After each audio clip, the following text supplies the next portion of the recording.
All right, Coach, EA Sports coverage of the NFL brings us to the Sunshine State in TIAA Bank Field here in Jacksonville. This crowd excited to see their Jaguars as both teams emerged from their tunnels a moment ago. We are just about ready for football as the Jags get set to match up. And not a bad return here. He gets it out to the 25-yard line with Cam Newton and the Carolina Panthers. Now Minshew on 1st and 10. It's complete to Chris Conley. And they get him down, but not before he takes it across the 40-yard line. 19 yards right off the bat, and a quick first down.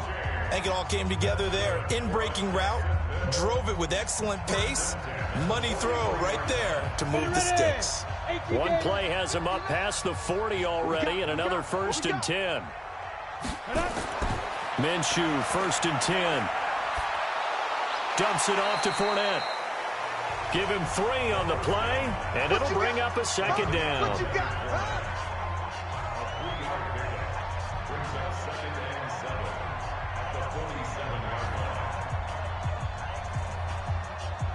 That first down completion only netted him 3. 2nd and 7. On the ground, this is Leonard Fournette. And his first carry, he loses the football. And it's picked up by the Panthers. And to the 43. So down inside the 45 to the 43-yard line. That's where they'll take over. Well, he's not the starter coming in, getting his first carry off the bench. That's not the way to earn more carries. You have to stay in the game, even if you're not on the field, right? Stay mentally sharp, stay ready. And above all, when you get into the game, hold on to the football. Don't let the other team have it.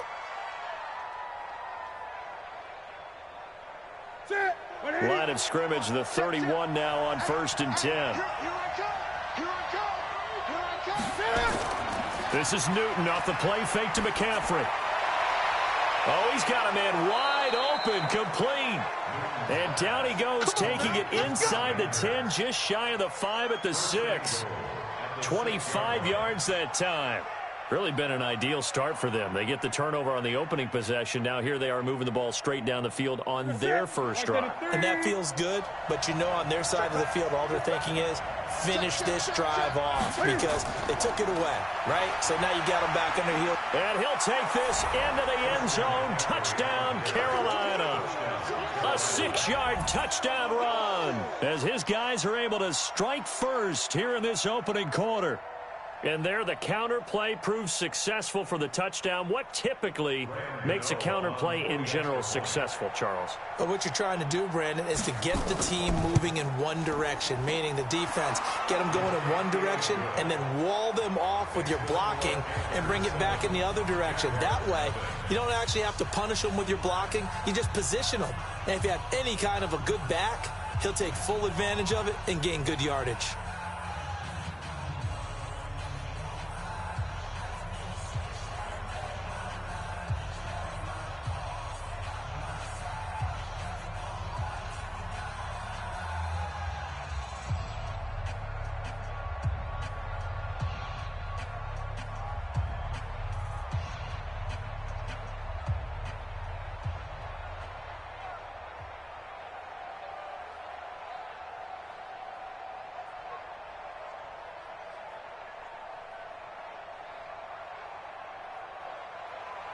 Gano now following the touchdown here to kick it away.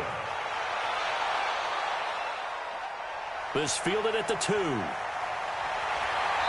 he'll bring it a few past the 20 to the 23-yard line. Jaguars come to the line to start their next drive. And they had the fumble last time that led to a touchdown. That's a no-no. We'll see what. And he loses the football a second time. And it's picked up by the Panthers. And his guys are going to get the football at the 28-yard line. On first down, this is McCaffrey. And he'll take this down just shy of the 25-yard line. 2 yards on the pickup there. It'll be 2nd and 8. Vision is so important for the man in the middle because his ability to look through all the clutter that's happening in front of him, diagnose a play, and then go make it and finish it, that's when the great ones know that they have the goods. On second down, McCaffrey. And he'll get it down this time to the 17. 9 yards to pick up there, and it's a first down. Usually we see runs like this as the defense breaks down later in the game, but this guy's setting the tone early, running through all types of tackles and put the defense back on its heels. Ready? Ready? 6, right there, 56. Let's go, D, tighten up. Let's go, D, tighten up. Ready? Now a first down throw for Newton. And he's got the hook up to Moore. And he'll get 7 yards from the 17 to the 10 before he's taken down. In so many ways, throwing the hitch route is actually one of the safer things an offense can do. Get the ball out to the receiver as fast as possible, hope he's got man-to-man coverage, and hope that his athleticism wins on the perimeter. Able to get 7 on that first down pass play. 2nd and 3. Newton now to throw. That is caught at the 7-yard line. And it looks like he'll be just a yard shy of the 5 here as he's out at the 6. 4 yards on the play. That's going to lead to 1st and goal.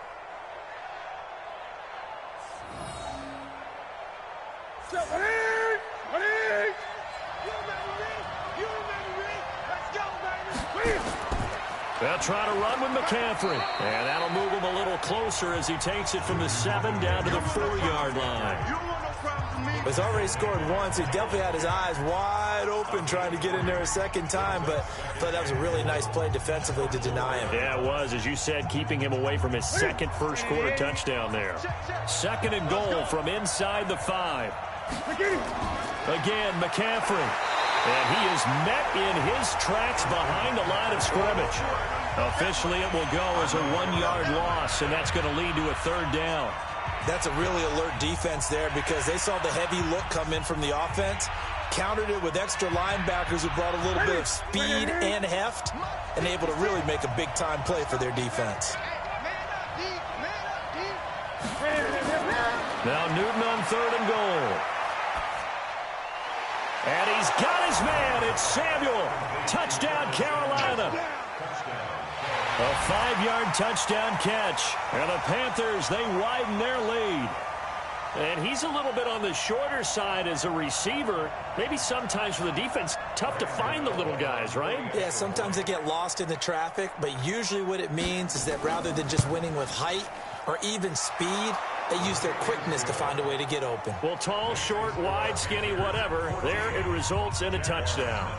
Extra point try good by Gano. And that'll make the score 14-0.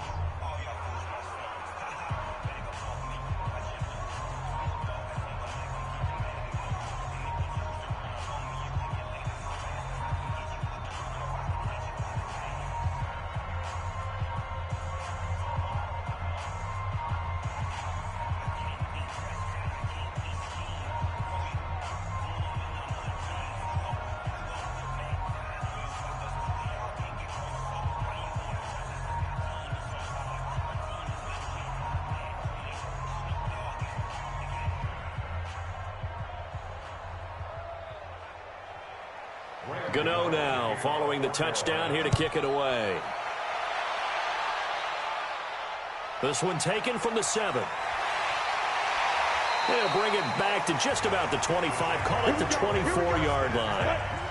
The Jacksonville offense set to begin their next drive. Already down 2 touchdowns here in the first half. This becomes a pretty important drive, doesn't it? It certainly does, and a lot of the teams script plays. We know that, right? They have a script to start the ball game, and typically those scripts go between 12 and 24, 25 plays. Down 2 touchdowns early, probably not very deep into their script. I think that they'll stay with it. I don't think they'll abandon it just yet and try and generate some offense on this drive. Anything. At least 3 points, get that 0 off the board. On second down, here's Fournette. It's a gain of 6, moves him to a manageable 3rd and 2 situation. I think we can safely say that those types of plays are the backbone of this offense. We know not every run's going to be a big hitter, but you know they'll take that type of result on each and every attempt. Let's go now. 10-2 soft. 59. Mike to 59. Hey, watch the screen. Watch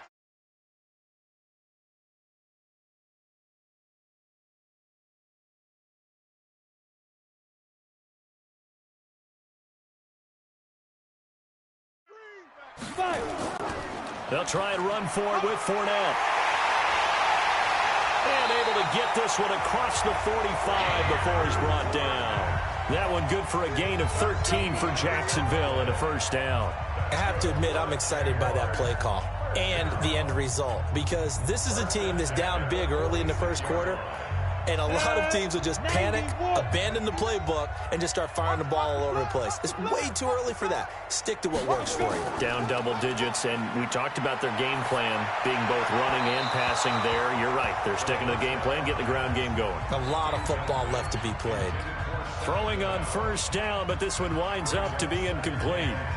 I know our vantage point might be a little bit better way up here, but that looked like an ill-advised throw to me. I didn't see anything open, and this play just didn't look right from the beginning. It did not. I thought he might get outside and just chuck it away. Dangerous pass, incomplete. To throw again on second down. Minshew. Bruce Irvin coming in hard there on the blitz, and he gets him 7 yards behind the line of scrimmage. Well, someone's been up to the task so far in this game. They are already up a couple of scores, Brandon, and guess what? I think they're just going to pin their ears back now and get upfield and get after the quarterback. Been such an impressive first half to get that lead. On the draw, this is Fournette. And he won't be close to a first down as he runs into a wall right around the line of scrimmage. No gain on the play there, and it'll bring up fourth down. I know in most cases people think you throw the ball in this situation, and when they ran, it almost felt like a little bit of a surrender, maybe a give up. But I don't know if that's really the case. They might have been probing a little bit, checking the defense and filing it away for later. They might have something working later on. And problems spreading to the punt team now. This one goes all the way into the end zone on the fly, so that'll come back to the 20. So Newton and the Panthers come up now 1st and 10 at the 20. Now a throw over the middle, and he's got it to start the drive. No gain there on the completion, 2nd and 10. Well, that was a simple throw and catch, but even with that completion, 0 yards gained. So they're behind schedule on down and distance. I think they were hoping to get it to him. He could make a man or two miss, but that window closed quickly. Had the completed pass, but for no gain, stopped right at the line, so it's 2nd and 10. Here's Newton. And that'll be incomplete. Good protection that time, and they couldn't hook up on the long one. Now it's 3rd down. But prior to that, he had hit his first 6 passes to start the game, so on a nice little run to begin. It feels like this offense has carried its dress rehearsal into the game. You know, because you do practice it, you do go through it, and in this case, it is clicking exactly like they drew it up. Now Newton, and that will be incomplete. It's a great job by this secondary. When I watch them, they remind me of elite defenders on a basketball court, right? They want to contest each and every pass. Great contest on 3rd down to bring up 4th. So on 4th down, kicking it away here, Michael Palardy.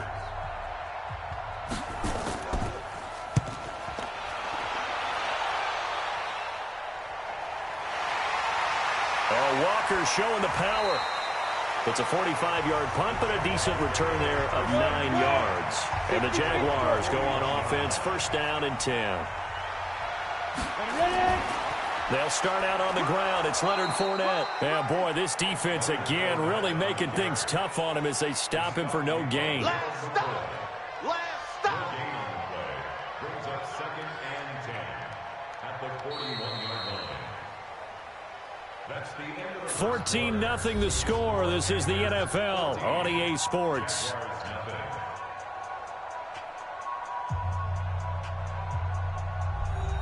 So after the run for no gain, here's 2nd and 10. Here we go. Here we go. Get it. And the play goes nowhere. Losing yardage back near the 40 at the 39. The tally there, -2 yards, brings up 3rd down. Let's get it. The Panthers turn to their nickel set here as they get ready for 3rd down. Mike's 54. Mike's 54. Minshew throwing on 3rd down. Into the hands of his tight end, Jeff Swain. 2 yards is all they'll get on the completion. It's 4th down. Partner, I think that completion takes the definition of dink and dunk to a different level, doesn't it? It does, and the defense was right there, kind of played into their hands. Here's Logan Cook now, as he'll kick it away for the second time.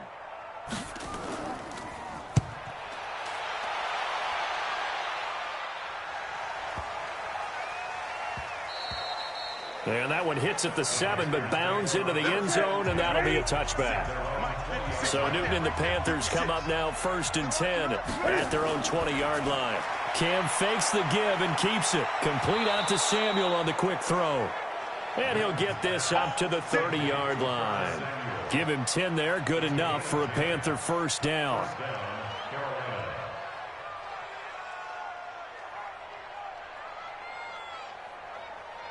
So 1st and 10 now from the 30. Newton going to hand it off to McCaffrey. And he's tackled a yard short of the marker. Good gain of 9 on first down. Some runs are blocked so well, you almost forget that someone has to carry the ball to gain the yardage.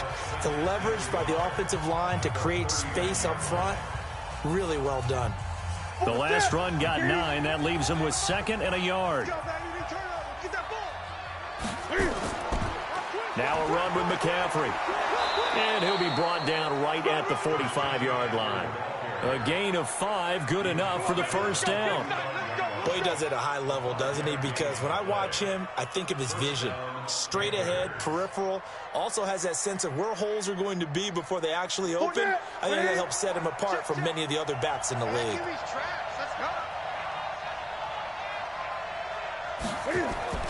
On first down, it's Newton. And nowhere to fit that football in. It's knocked away and incomplete. Greg Olsen was the intended target, and that'll bring up 2nd down.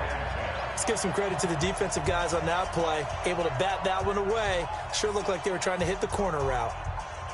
So after the incompletion on first, now 2nd and 10.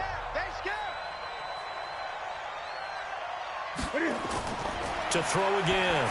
Newton. And they've got the hook up. This is Olsen. And he'll get it out to midfield. Looks like, yeah, they'll spot it right at midfield at the 50. That catch good for 5. It's 3rd down. Well, the strategy was evident there. Get it to your tight end and make it a one-on-one play with a cornerback. Who's usually going to win that one? The tight end, but not there. Not in this situation. How about the corner defeating that logic and making a really nice tackle? To throw is Newton. He's going to let this go for the end zone. And unable to connect. Incomplete. Now give them credit. They took their shot, but it's going to bring up 4th down. Not only was the call spot on, how about the execution of that defense right there? The zone was absolutely locked up tight. He was trying to force it in there on 3rd down. But if there's a time to force it, he felt like he needed to make a play, right? Yeah, exactly right. 3rd down, you got to try and find something. There's nothing available there for him. And this one will not get there. It's off to the left anyway. It's no good. Now, this offense got to be loving this. After the long missed field goal, they'll take over on the other side of the 50. 1st and 10. Well, this winds up an empty possession. Everything looked okay. He just never got the ball on target. And knowing him, he'll be disappointed with that effort. 10 yards on the pickup there, and it'll be 2nd down.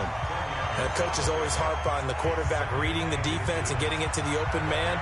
That's good recognition there. And how about what he did after the catch? Yeah, hit your tight end, let him get some rack. Yeah, when he gets moving, not many guys want to come over and put a hit on him, do they? Fournette running out of the gun. And he works it to the 30-yard line here, right at the 30. They'll get 3 as the drive continues. It's a 1st down. 2nd and inches is oftentimes an invitation for an offense coordinator to take a big shot downfield because he feels like he can come back on 3rd down and pick up the 1st down. But sometimes you just don't want to break tendency. Stay with what you are, stay with who you know, and go get the 1st down. That's exactly what they did. Looking to throw it. Minshew. Pass incomplete. Jeff Swain, the intended receiver. But it's going to be 2nd down. Some of the fans here don't seem too happy about what we've seen in this first half. No, not at all, and I understand why. They've looked lethargic, out of sync, and it shows on the scoreboard. Ball on the 30 as they come up 2nd and 10. A shotgun give to Fournette. Shedding through the defense. About 3 yards there to the 27. Brandon, all things considered, they have to feel pretty good about getting that type of a game, considering the blitz that they just had against them. 3rd and 7. The Jaguars on 3rd down. Just 1 for 3 thus far. This is 3rd and 7. Now Minshew. He'll set up the screen to Fournette. And he will lose yardage here to the 31-yard line. That winds up being a 4-yard loss and leads to 4th down. I love the intelligence the defense just showed there. Read their keys, saw the screen developing, ran to it, and smothered it. What a 3rd down stop by them.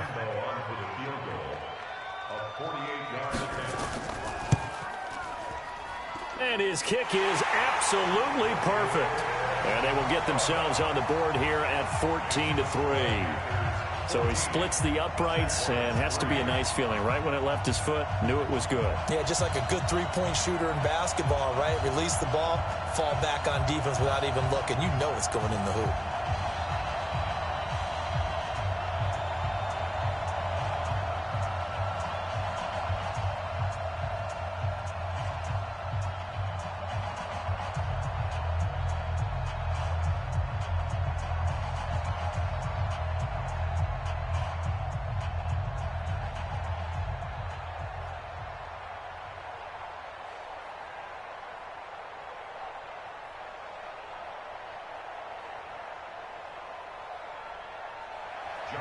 Now after the made field goal, back out Lambeau to kick this one off.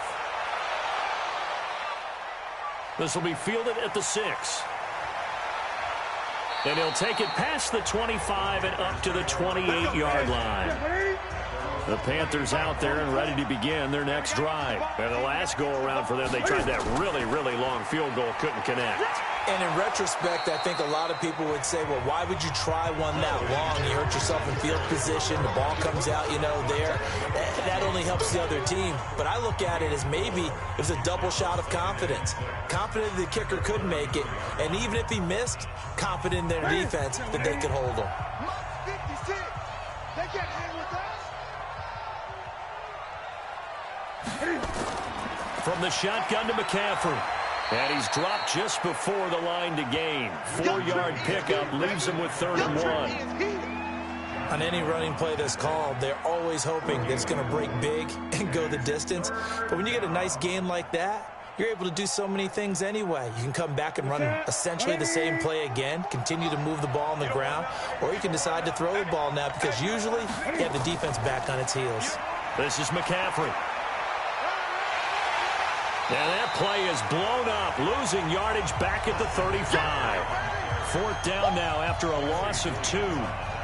Not the result they were looking for there on 3rd down. They end up taking a loss on the play.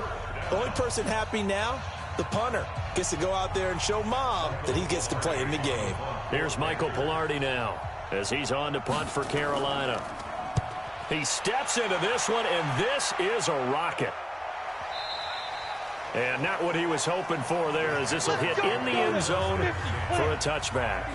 Check. No. Right here. Let's go. They begin with a run by Fournette. He'll get about 3 as he's taken down at the 23. Easy work. It's easy work, and it's coming again. It's a pickup of 3. Brings up 2nd and 7 at the 23-yard line. 3 yards on that last carry. Here's 2nd and 7. Let's go. Let's get this ball back for the offense. Let's go. On 2nd down, Minshew. Oh, he's able to outmuscle him here as he pulls it in. 16 yards that time on the pickup for the Jags and a 1st down. I know you're trying not to scoreboard watch, but you only got 3 points. You're kind of hoping that type of play there gives you some positive momentum going into the half. Yeah, need to do something to get more than that 3 number that they have on the scoreboard right now. 1st down now, but the clock continues to move. Fournette, a 1st down carry. Just a yard on the pickup there, and it'll bring up a 2nd and 9. Well, that didn't appear to be a run blitz. He just darted in once he saw the run develop. That appeared to be a case of see ball, get ball. Now the Jags are moving quickly in the hurry-up. On 2nd and 9, Minshew. And connecting here with DJ Shark. And they're going to have another first down as the tackle's made at the Panthers' 43. The Jaguars going to go ahead and use their first timeout as they'll stop it with just over a minute to go before halftime.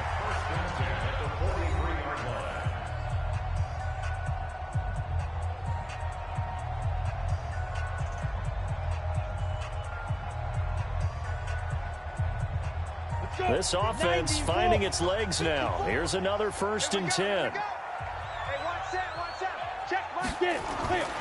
Throwing on first down is Minshew. He's got the hook up with Conley. Now the Jags will use the second of their timeouts as the clock will stop with 55 seconds to go until halftime.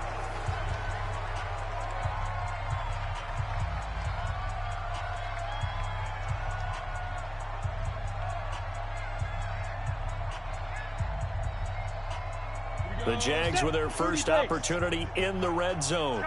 1st and 10 at the 19. Here's Minshew. Now they set up the screen. That's complete. And he'll go down here at the 12-yard line. 7 yards there on the first down screen play. For a second there, I thought that might break big. Screen pass. Looked like it was coming together. Looked like there was an opening. Still, ended up with a solid gain. Able to get 7 on that first down pass play. 2nd and 3. It'll be Minshew again. Open is Swain, the tight end. And he'll be brought down here at the 3-yard line. 9 yards on the play there, and it sets him up 1st and goal. The Jaguars now will use the last of their timeouts as they stop it with 16 seconds to go in half number 1.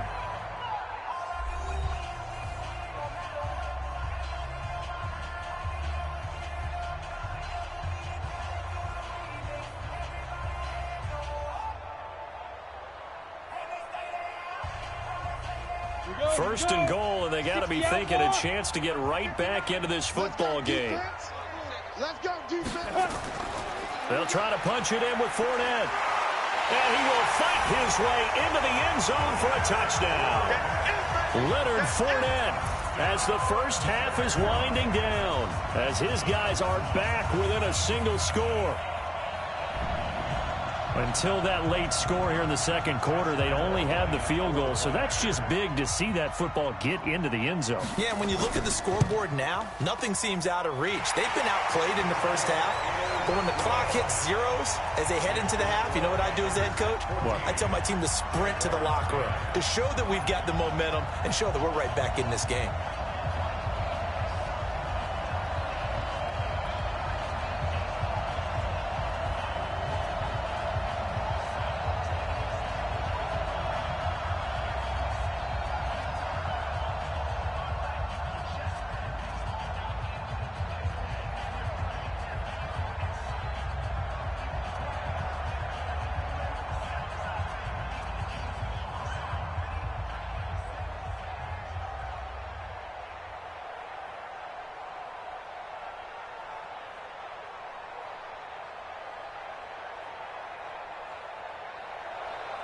And Lambeau now, after the touchdown, he'll kick this one away. This will be fielded at the 8.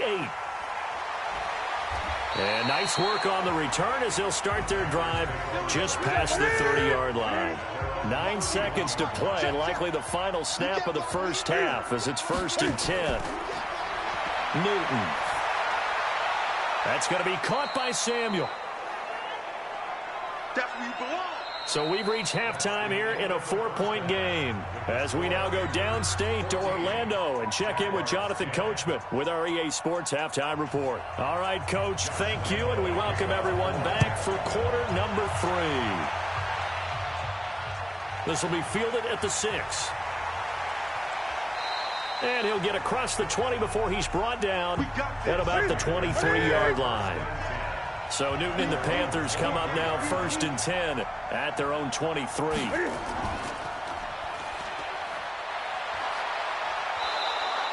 Give him 4 yards there on the first down keeper.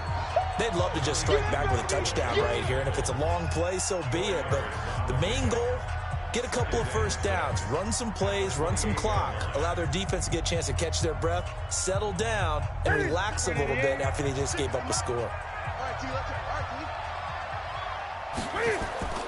To throw on 2nd and 6. Newton, open man is Samuel, complete. 9 yards to pick up there, and it's a first down. A gain of 9 yards. And a Panther first down.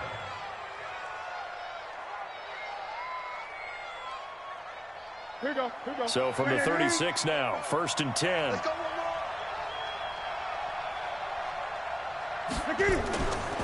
Out of the pistol, McCaffrey. And the hole closes quickly there. He gets maybe a couple up to the 38.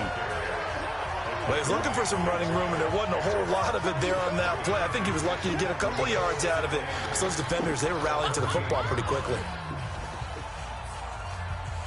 The last run good for 2. Here's 2nd and 8. They stay on the ground. McCaffrey again.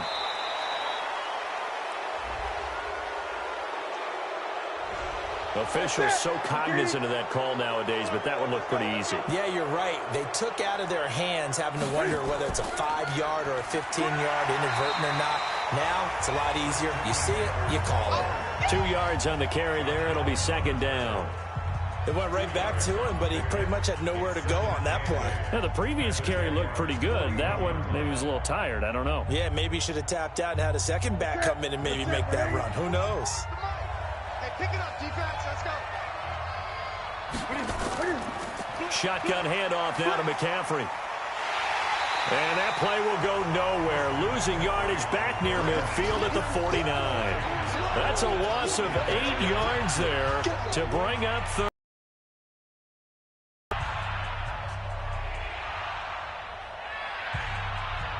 The Jags with 5 in the secondary now on 3rd down. Out of the gun, Newton. And he's got his target. That's more. And they're able to work this to the 25 before it's all said and done. That one good for 24 yards. First down, Carolina.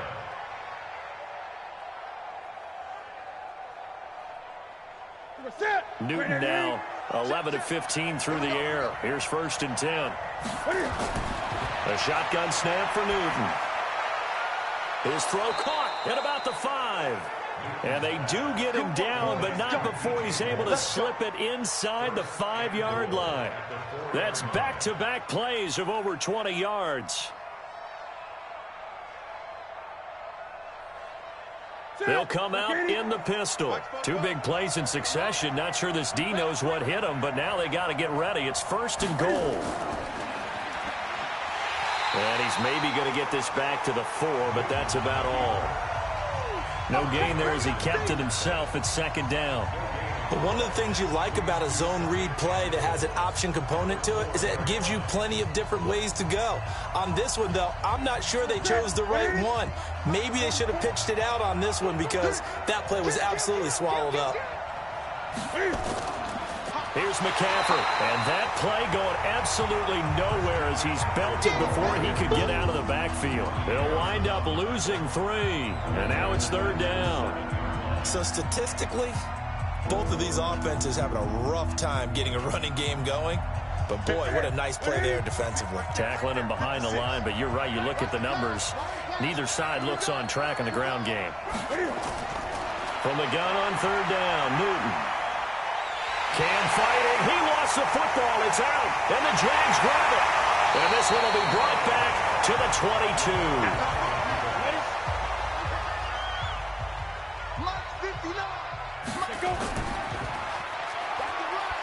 And he'll wind up losing yardage here back at the 21-yard line.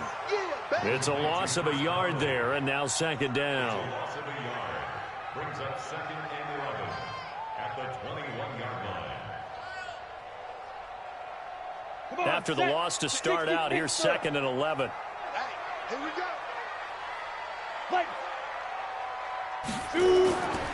Now Leonard Fournette. And nothing doing. He's immediately taken down at the line of scrimmage.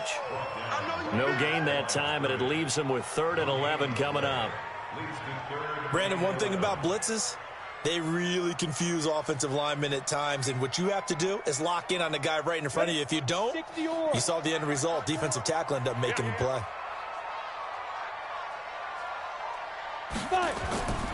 From the gun, Minshew to throw.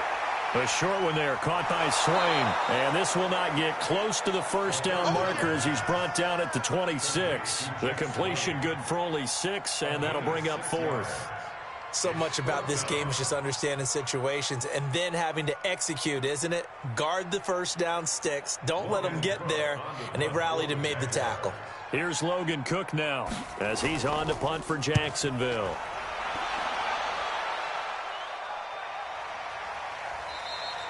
Just a 2-yard return there following a punt of 48. And the Panthers will take over now, 1st and 10. So Newton and the Panthers come up now 1st and 10 at their own 21. Newton, meanwhile, here connecting with McCaffrey. No gain, and it's 2nd down. Pass complete, but no gain. No yards. Yeah. So you file that as unsuccessful.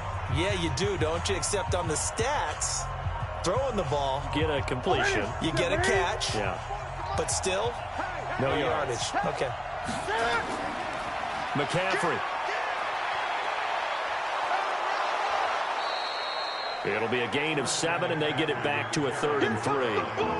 That was a good run, probably right on the edge of breaking into something really big. So the defensive guys right now are talking about, okay, what can we do to slow him down before he truly gets started? And the Jags have 5 in the secondary here on 3rd down.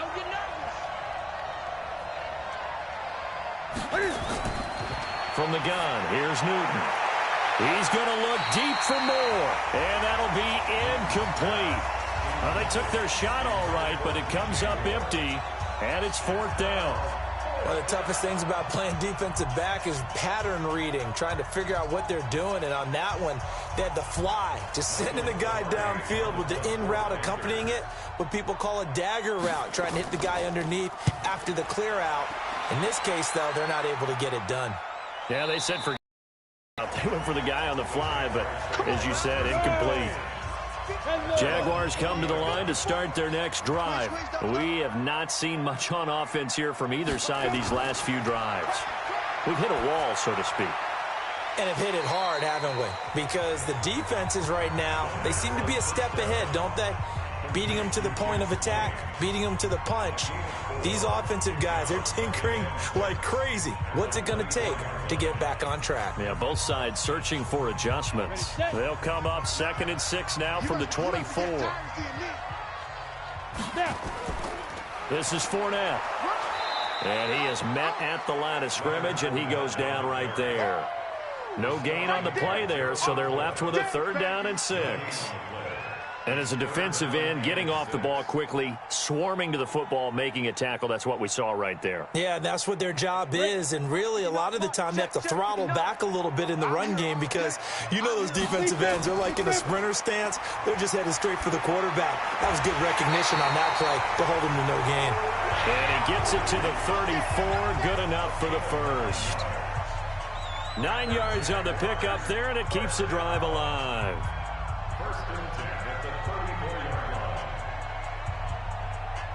This quarterback now 13 of 15 passing. That's good for 87%. It's 1st and 10. Back now in Jacksonville. It's Jaguar football, but a little work to do for them. They trail here as we start the 4th. From the 34 now, here's 1st and 10.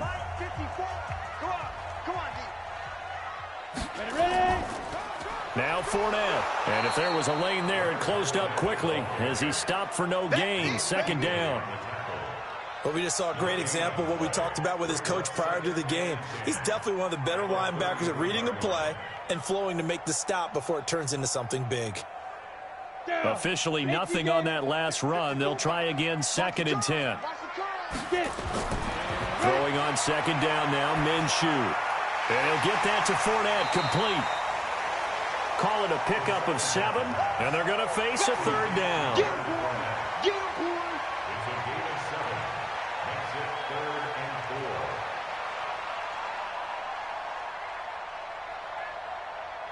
The Jaguars on third down. They've converted just 2 for 6 thus far. This is 3rd and 4. Out of the gun is Minshew. Open man is Westbrook, complete. And they're going to have another first down as the tackle's made at the Panthers' 44-yard line. And Brandon, from our time in college football, where receivers weren't running the traditional NFL route tree, one thing they did learn: find open areas, find soft spots, and set up and catch the ball. And I think we just saw that there. Yeah, we saw that indeed, picking up the first. He's going to let this one go deep. This is caught inside the 15. And he's out of bounds. Almost gets to the 10. It'll go as an impressive 31-yard gain. That could very well be a defining play in this game. A touchdown, that gives them the lead, and they took a major step towards getting there with that big play right there. So how about this for field position after the big play? Inside the 15 now as they come up on 1st and 10. And this one into the hands of DJ Shark. And he'll be brought down this time at the 5-yard line. 7 yards, the pickup on the pitch and catch.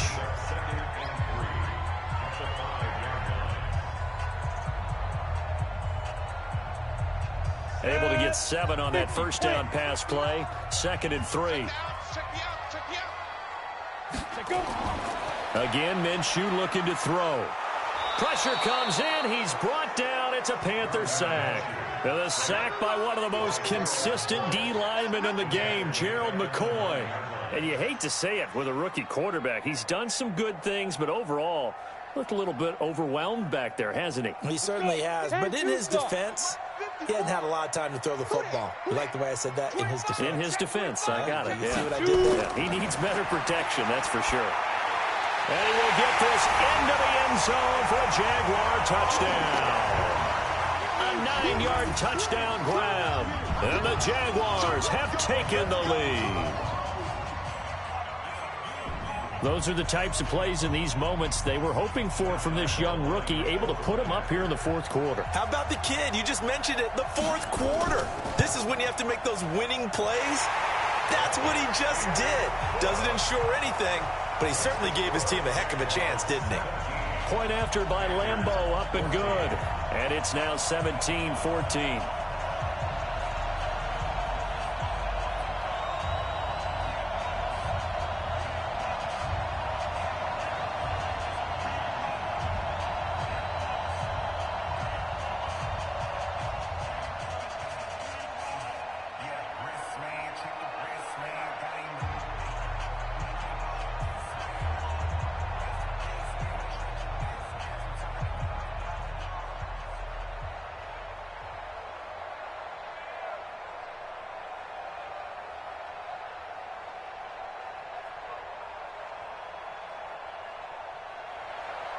And Lambeau now, after the touchdown, he'll kick this one away.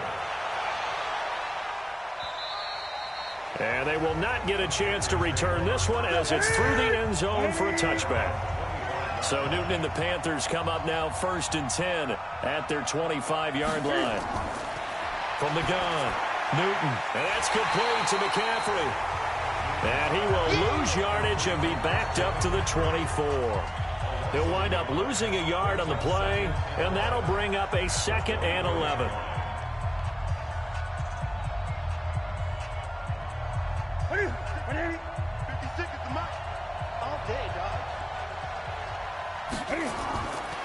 Throwing is Newton. Nowhere to escape, and he goes down.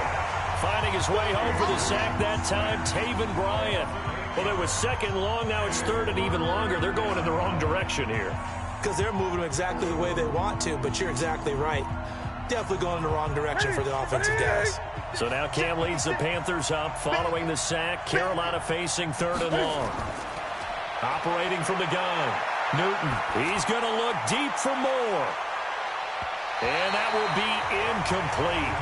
Well, they weren't scared to let it fly, but it falls to the ground and brings up 4th down. Trying to erase that deficit all at once. One big shot. He took it. Unfortunately for him, incomplete. Here's Michael Palardy now as the drive goes backwards, so he's on to punt it away. And he gets it away, a directional kick going toward the sideline. So this punt sails out of bounds across midfield. Now the question, they're going to spot it right at the 40, the 40-yard line. Very good starting field position for the Jaguars offense as they come up 1st and 10 at the 40. And he is met quickly in the backfield. Down he goes, folded like a lawn chair. That was shades of Tennessee Volunteer football back in the 80s with Charles Davis coming up from the secondary to make the tackle for a loss. You mean my teammates doing that, right? Because they would tell you, my coach would say, where's that tape? I want to see that. But how about the complete package there? Not just playing the pass, but being a willing tackler and making a really nice play. And he's going to have to protect the football and take his lumps here at this stage of the game as they stop him behind the line. And this is why the head coach gets paid the big bucks. Look at where they are in this situation, partner. Do you throw the ball here in a long-distance situation? Do you run it again and trust your defense and make sure you take care of the ball and punt it away? What kind of options do you have here, and what do you trust more on your team? Yeah, they may have just pushed him back into that throwing situation. We'll see. And he's going to get this all the way down inside the 35.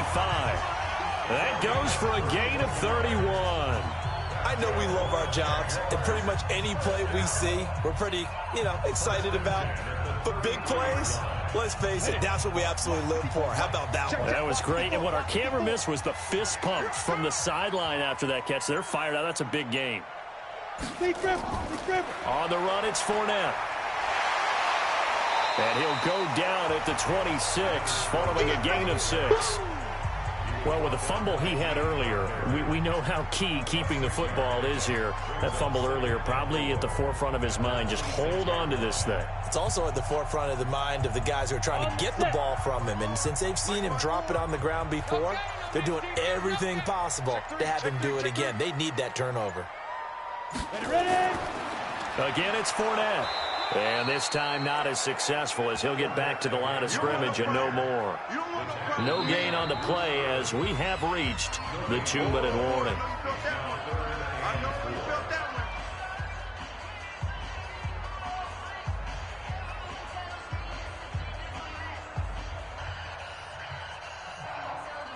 This a big play for both sides. What will we see here? 3rd and 4. Switch it. Come on, switch it. Get it. Fournette. And they take him down, losing yardage back at the 27. And now right out of the 2-minute break, we'll get a timeout used defensively with 1:56 to go.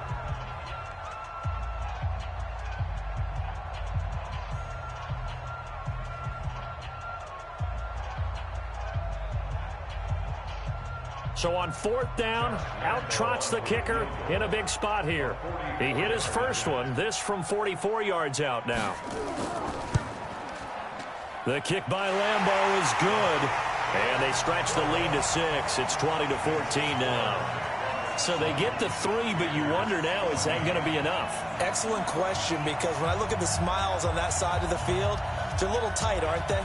If they had scored a touchdown there, those would be big half-moon grins right now because they'd feel a whole lot better about their position. And a touchdown in the other direction, all of a sudden they're down.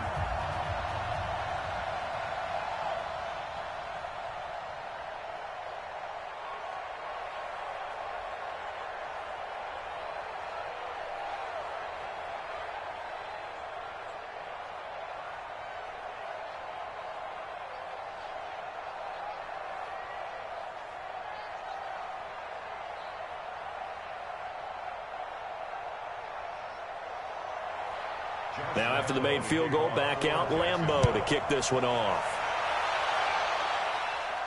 That'll be taken in the end zone. And no run back here. This will be a touchback, and it comes out to the 25-yard line. Right there, 56. Let's go. Now it's Newton. And they've got the hook up. This is Olsen. And he's taken down, but able to slip across the 35. The Panthers have the first. It's a gain of 12. That gets them the first down, but they've still got to move quickly here.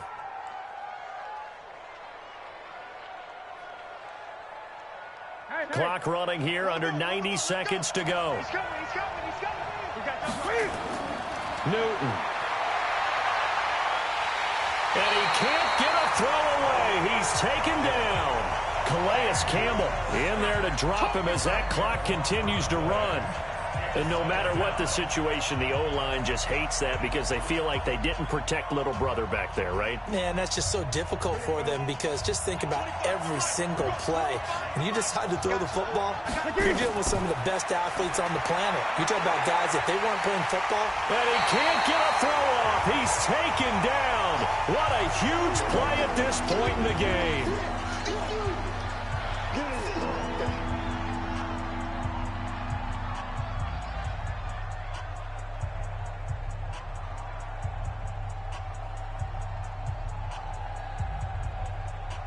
So now Cam leads the Panthers up following the sack. Carolina facing 3rd and long. This is Newton off the play fake to McCaffrey. And this is caught. He hits Moore. Past the 20. And he is in as they have tied it late here in the final minute of the 4th quarter. Now they can boot it through on the always important extra point, and then their defense has to hold up their end of the bargain. And there's something that you've pointed out in numerous games that we've worked. Okay, the excitement's going on. Everyone's celebrating over there. Who's calling up the defense to make sure they're focused because they still have some work to do? Gano the extra point, and that is going to put them on top by a point, and it sets us up for quite a finish.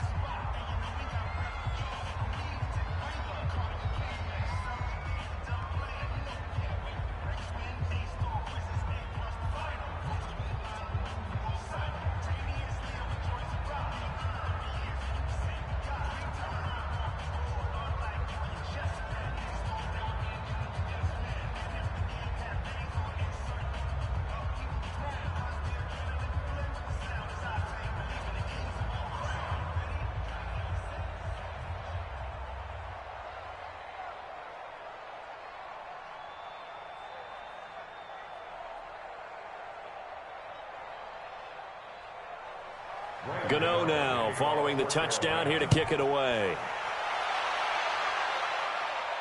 This one taken from the 7. And he'll take this one near the 25, call it the 26-yard line. The Jacksonville offense set to begin their next drive. They only need a field goal. Obviously, the clock a huge factor. They'll be watching that. What do they need to do here, Charles? Your sequence of plays has to get you out of bounds. Completions, get out of bounds, gain some yardage. Then when the clock hits 7 seconds or left, now you've got a decision. Are you in field goal range or is it Hail Mary time? Because from 7 seconds down, you don't want to take a shot that you're going to have another play. We'll see how they handle it. Once again, they'll come up on the 26-yard line, 2nd and 10.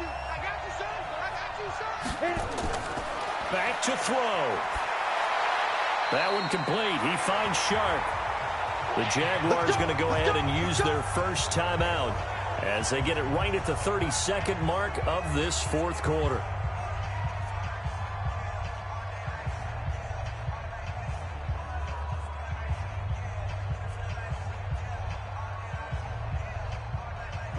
So from the 39 now, they'll come up on a 1st and 10. Back to throw. And he completes it to Westbrook.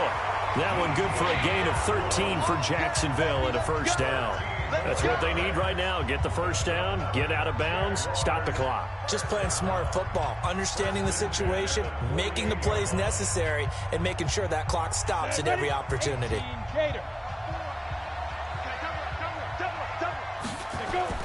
He'll look to throw. Into the hands of his tight end, Jeff Swain. Now the Jags will use the second of their timeouts as they get it with just 19 seconds left on the clock.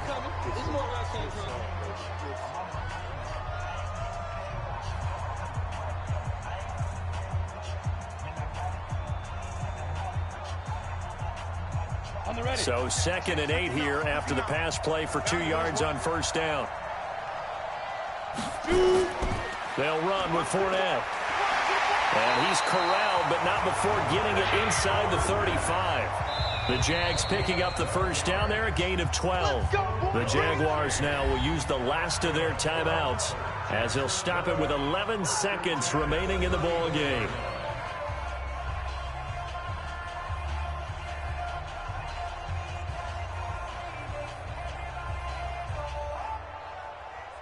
So now one of the biggest kicks of the night is forthcoming. This to almost certainly win the football game. And his kick is good. And it's celebration time on that sideline as they have taken the lead in the final seconds. And you know, in an era of cost-cutting and maximizing your roster, this is a club that does not skimp on special teams, and in these situations, it pays dividends. And that's great vision by the organization. When the difference between winning or losing depends on who you have kicking the ball, would you rather have a street free agent out there or a solid pro like this? Answer's pretty evident to me.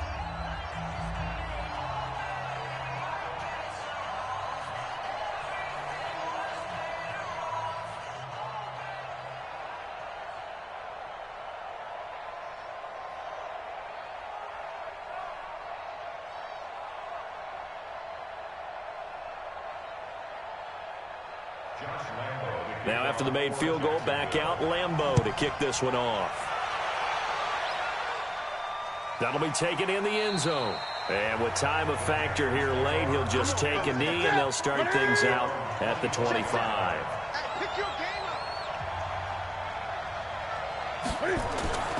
Now Newton.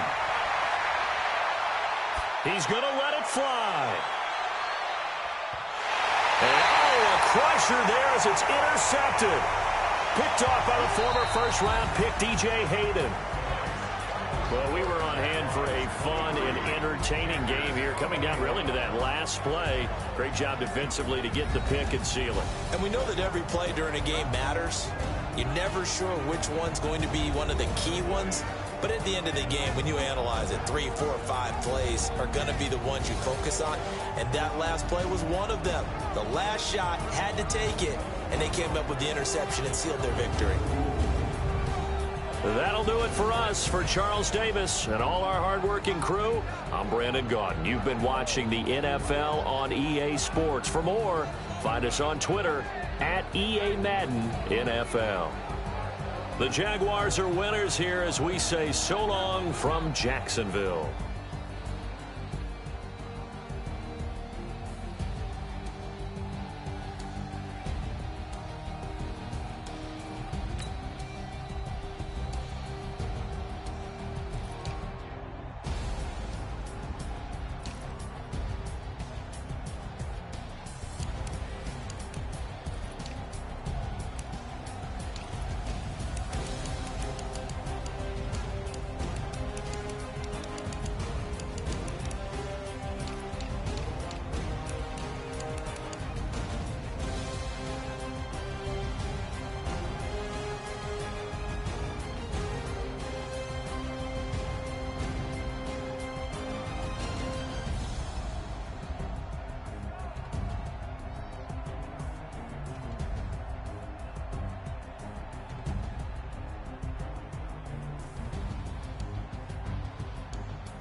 From the host to Super Bowl 50 back in February of 2016, there's a look at the home of the 49ers, Levi's Stadium in Santa Clara. A few short moments ago, these two teams made their way out of the Levi's Stadium tunnels, and the noise level in this place was deafening. They're set for football as the 49ers get ready to do battle. Let's go, let's do it. With the Atlanta Falcons. Mike 54. Ain't no such thing as a loss. We take On first down, Ryan. He finds an opening past the 40, and it's hauled in by Austin Hooper. And he'll take it to the 43-yard line. 14 yards there on the first play from scrimmage. I do believe we'll see a little bit more of this as this game progresses, because when you can have that type of a gain in the middle of the defense, it hurts them in so many ways, because most teams like to be strong down the middle. And if you can sting them there, that'll open things up for you on the outside as well. But that's where their big tight end, is so good. That middle third, the seam routes, the in routes. Yeah, you're right. Probably see more of that. Yeah, it takes a lot of courage and fortitude to go in the middle as well. And he's got it. That one good for 20 on the catch and run. Pretty good start right off the bat there with throws 1 and 2. He's not locking in on just one target early, is he? Spreading it around a little bit as this game gets started. Back-to-back first downs. Back-to-back good plays have him on the move on first down. Ryan gets it to his tight end, Hooper, and he's going to get it down to the 33-yard line here. That throw good for 4. It's second down. How about the timing on that one, where they were in sync, weren't they? 3-step drop, balls out of his hands, right to the tight end. Nice completion, just like they do it in practice. 4 yards on that last completion, so that sets up 2nd and 6. They'll run for the first time with Devontae Freeman. It'll only be a gain of a yard, and it sets up a 3rd down and 4 now.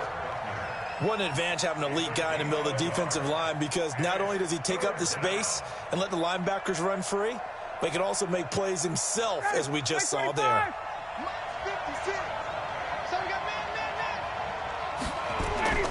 From the gun on 3rd down, Ryan. And down he goes. They sack him back right around the 41-yard line. DeForest Buckner with a sack, the former number 7 overall pick. And on that one, the protection just broke down. You've got to have that leverage, don't you? We always talk about low man wins in the running game for an offensive lineman versus a defensive lineman. It's essentially the same thing in pass protection. Get lower than that defensive lineman so that you can keep your balance and keep him away from your guy trying to throw the football. Well, now they'll start 3 yards shy of midfield after that long 57-yard miss. Throwing on first is Garoppolo. Completes it to the tight end, Kittle. And down he goes at the 45 after a pickup of 9. When you execute a drag or a crossing route really well and give them a chance to let it develop a little bit, you can gain some significant yardage hitting your tight end on that one. That last catch short of the marker by just a yard leaves him with a very manageable 2nd and 1. They'll run for the first time with Tevin Coleman. And he'll go down shy of the 40 at the 41. They'll get 3 as the drive continues. It's a first down. 2nd and 1, and people want to run the football. This is where every back in the league is supposed to do exactly what we just saw there. Pick up the first down. Here we go, here we go. Let's go, D. It's going to be a long day. Here's Garoppolo on 1st and 10. Completes it to Coleman. It's a 9-yard pickup on the play, and that'll make it 2nd and short. Keep breaking them balls up. It's a gain of 9. Brings up 2nd and a yard at the 43-yard line. Here we go. Pull it together. Check nickel, nickel, nickel. On 2nd down, it's Coleman. And brought down, but not before they're inside the 25. A gain of 10 and a 49er first down. That O-line, they cleared a big hole there on that run. The athleticism of offensive lines continues to evolve, and we're seeing it here. Not only are they controlling things right at the line of scrimmage, but they're able to get upfield to get to what we call the 2nd and the 3rd levels. You know, get to linebacker spot, the secondary spot, getting all the way downfield with their blocking, which helps keep the running back clean. They'll try to continue that trend here this afternoon. It's a 6-yard pickup, and it gets them to 2nd and 4. Frustrating for a defense, energizing for an offense. Finding a way to create that type of yardage in your running game, that'll make the guys carrying the ball very, very happy. Here we go. I'm going to run you over. I'm going to run you and Now a play fake. Garoppolo. And a quick throw here. That's complete. And all the way down inside the 5 to the 4. The Niners passing game in sync now. They've got another first down. His passing's been on point on this drive, hasn't it? Been very accurate, gotten the ball downfield, gained nice chunks of yardage. But now, in this situation, the field is really condensed, partner. So if he's going to throw the football, that has to be pinpoint here. I was going to ask you about that. Field shrinks, has to be sharper, but it's been a good opening drive so far. Now they just want to see if they can cap it off with the bell ringer and put it in the end zone. Now a throw to the end zone on first down, but it winds up incomplete.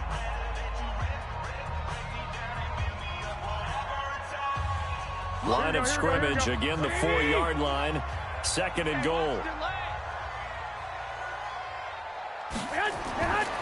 To throw, it's Garoppolo. And that is incomplete. A lot of force bearing down on him there. He could not hang on. It's 3rd down. Get your backs to the goal line. I can hear my high school coach right now. This is when force meets force. Got to be physical in order to win this battle. Yeah, that's where the physicality pays off. A nice job forcing the contact and forcing the incompletion. Yeah, Coach Ford would have loved that play. Garoppolo to the end zone, but it's incomplete.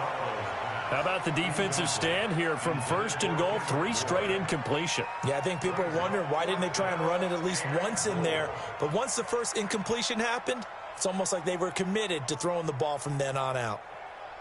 So Garoppolo off. Coming on is the veteran Robbie Gould for the 49er field goal. From the right hash, and this one just a chippy. And the 14-year trusty veteran able to knock it through.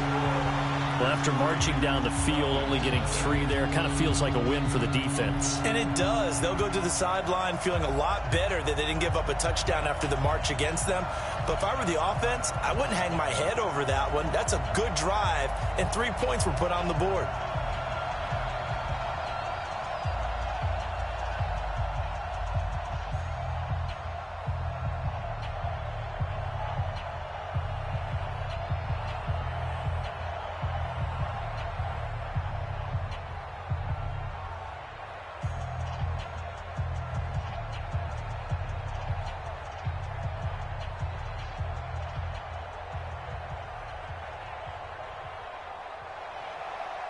Out is the kickoff unit as they run up and send this one away.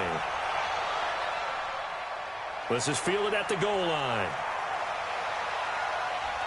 And he'll make it across the 20 as his guys will set up shop at the 23-yard line. Ryan will bring the Falcons up now 1st and 10 at their own 23. Now it's Ryan. Got his man. That's the Pro Bowler Julio Jones. 10 yards there and a first down for the Falcons.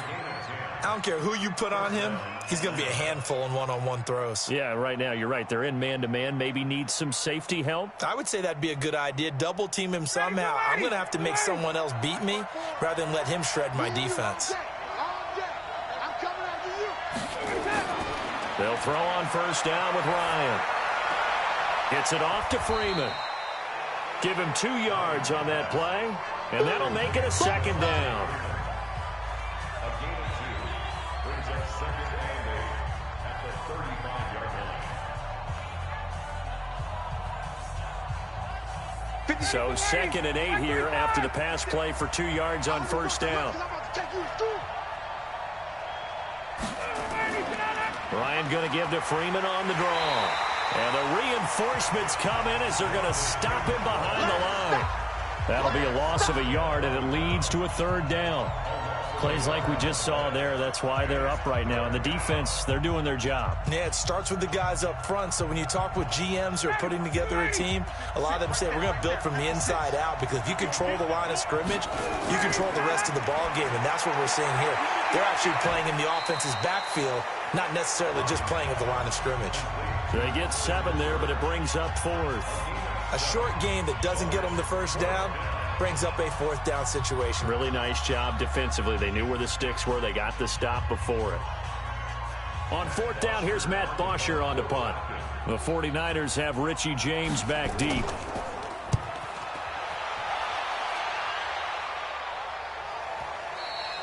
And this will hit just beyond the goal line as it's into the end zone for a touchback.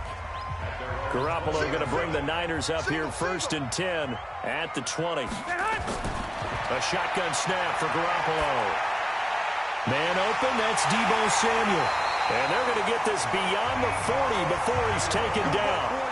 The end result, 21 yards. And, boy, they had high praise for this rookie receiver when we asked the coaches about him, didn't they? They certainly did, and obviously they liked his measurables. Otherwise, they wouldn't have brought him onto the team. Height, weight, speed, all of that.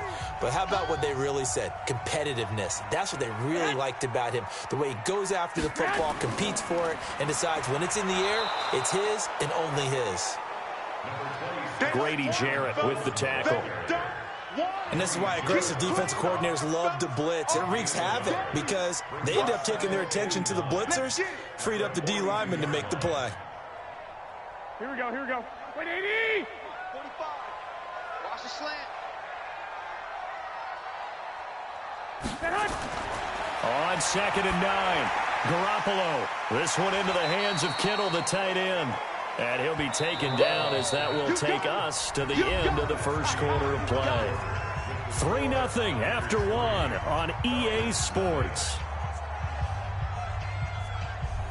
Here we go. And for the Falcons, 5 men in the secondary, now on 3rd. Working from the gun, Garoppolo. He wants it all for the end zone. And it'll be intercepted. Picked up by Deion Jones, the linebacker. About set to begin their next drive, the Falcons offense at the line. And they'll be looking to avoid what happened last time, which is punting the football. But when you look at how teams play the game, that complementary football comes into play. How do I take care of my defense? How do I take care of my offense?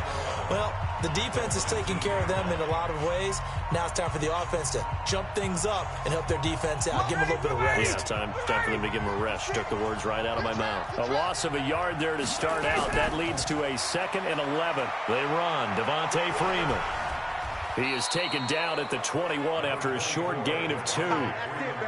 Well, so many times we look at a short run and we praise the offense for trying to set the tempo and establish things. But the defensive guys, hey, they just won the battle there. It wasn't a big run given up. They don't always have to absorb the body blows. Sometimes they dish them out themselves. You can't block me. You can't block me. On 3rd down, Ryan. Nowhere to escape, and he goes down. Eric Armstead, the defensive end, will get credited for the sack. Hey, was it a breakdown in protection? Did the running back not pick him up? What does it really matter? Sometimes it's just a great play made by the defense. Big-time sack. Here's Matt Bosher now, standing just about on his own goal line.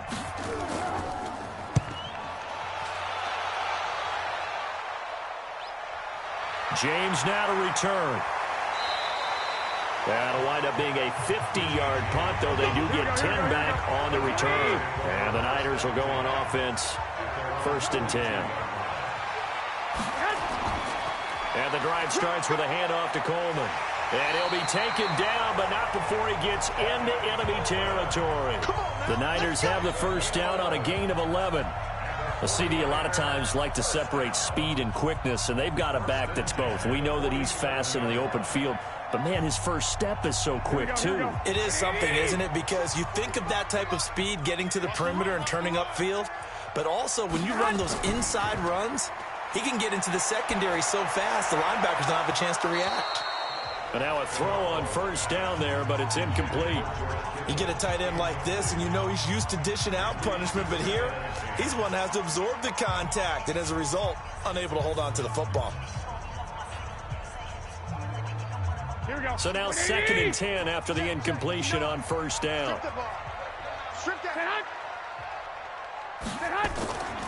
Garoppolo going to hand this one to Coleman. call it a gain of 4, and it'll leave them with a 3rd down and 6 to go. That 2nd down play call was not to pick up the 1st down. It was to accomplish what they did, to get them into a manageable 3rd down, because they had incompletion on 1st down, so they were behind the sticks, so to speak. They needed to make up some ground, and they did. And the line to gain here is the 37 on 3rd down. From the gun, it's Garoppolo. He's got his man. It's Kendrick Bourne. And he gets it to the 34. Good enough for the first. His first catch, good for 9 and a 1st down. As an unbiased observer, I think it would have been interesting to see what they would have done if they hadn't gotten the 1st down there. But since they did, I guess the point is moot. Yeah, they're right there in that middle ground, field goal range, punt, go for it. But as you said, they picked it up. And brought down, but not before they're inside the 25. A gain of 10 and a 49er 1st down.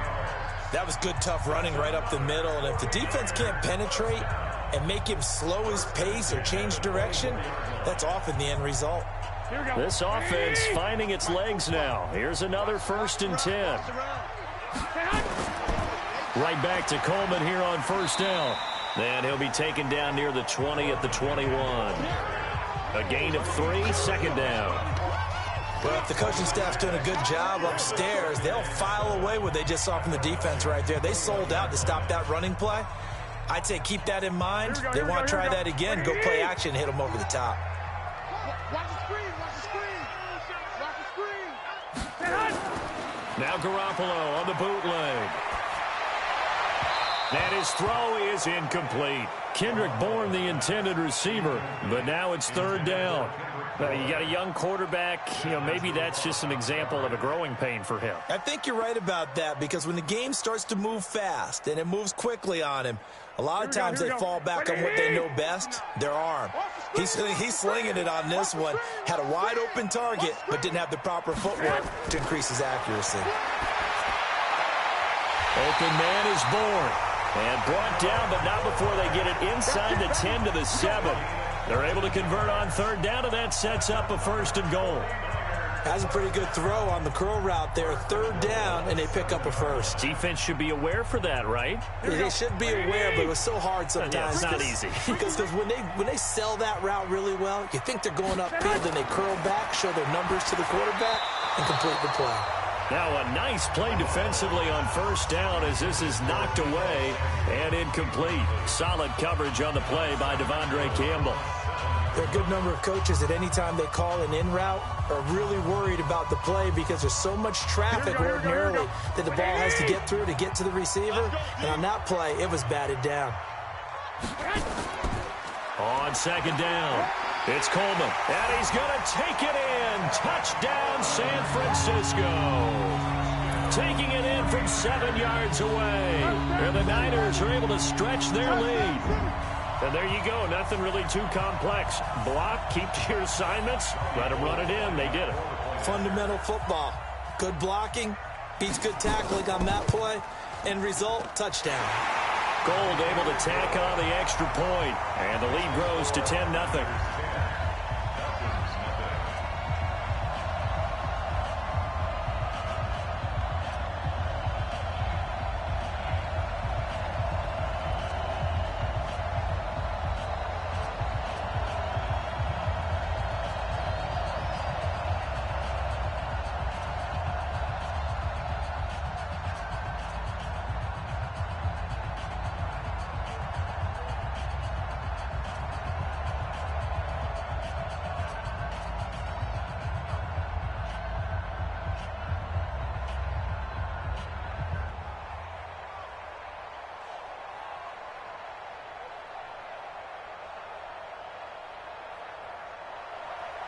Set now to kick this one away, and off it goes.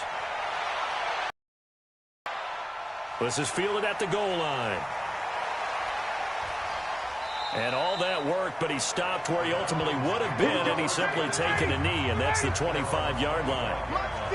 Ryan and the Falcons now come up 1st and 10 at their own 25-yard line. A run there on 1st down gets 3 up to the 28. 3 yards on the pickup there, and it'll be 2nd down. Well, it's time for them to be good teammates right here. And what I mean by that is possess the ball for a little while. Get at least 2 first downs. Give their defense a chance to settle down a little bit after they give up a touchdown. Here's 2nd and 7 now from the 28. Now Ryan going to give it to Freeman. And he'll get about 4 across the 30 to the 32. So that flag will cost him 15. And it doesn't matter anymore how you get the face mask. Any part of it, that's going to be 15 yards.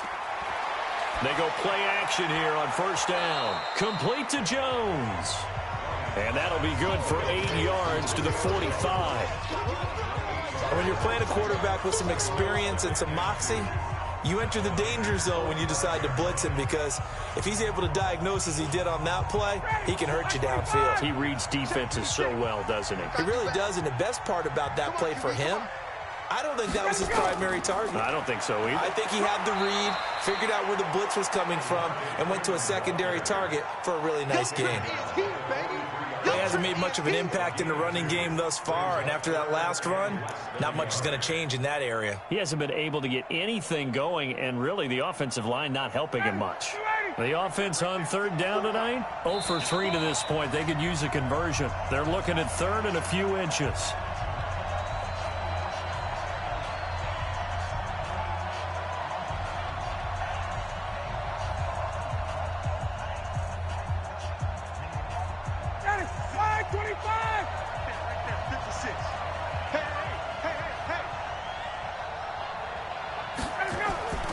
From the shotgun, Ryan. He's going to have the hook up to Gage. And he will have a 1st down here at about the 40. It's a 1st down following a gain of 3. Got to say, I was a little surprised to see him, Charles, come out in the shotgun on 3rd and less than a yard. Yeah, but the way the NFL is nowadays, we hardly ever see anyone really run for it on short yardage. So they're going to throw the football more times than not. That was a nice, easy rhythm throw right there, and they pick up the 1st down. Here's a throw right side, taken in by his tight end. A good pickup there at 22. And he's the epitome of what we call the move tight end, a guy that you can line up anywhere, in the slot, out wide, in tight, doesn't really matter, because he has such great skills. You want to utilize him in all aspects of your passing offense. And there he was in the slot for the catch. Here's Ryan to throw. And this one caught along the sideline, but they say already out of bounds. And the throw didn't give him a chance to turn it upfield, and that brings up 2nd down. By the way, I got to apologize, because I just realized for about the last 4 or 5 plays, I'm eking over into your territory up here in the booth. My bad. I'm going to get back over to my spot. Yeah, we're not talking about our on-air commentary. I mean, what is all this extra paper? I mean, this is unusual for you. My bad. Normally you run a really tight ship. What's going on here? Just like that incomplete pass, I'm going to try to tighten things up here for this next play.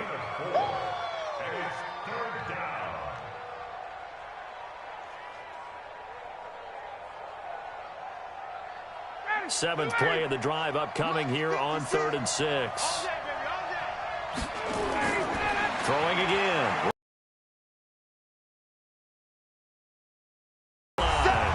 The 49ers now going to use the first of their timeouts as they'll head to the sideline and talk over what to do next.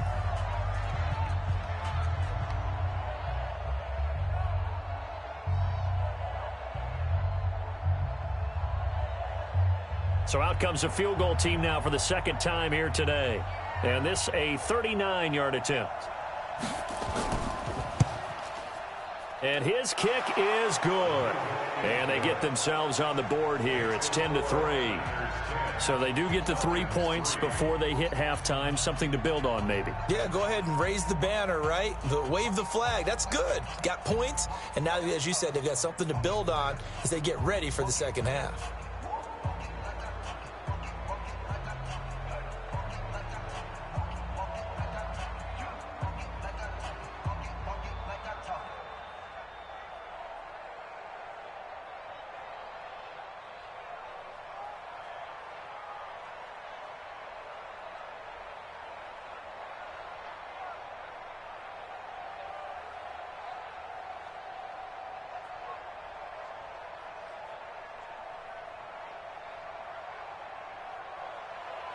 This game back within a touchdown now as the kickoff's away.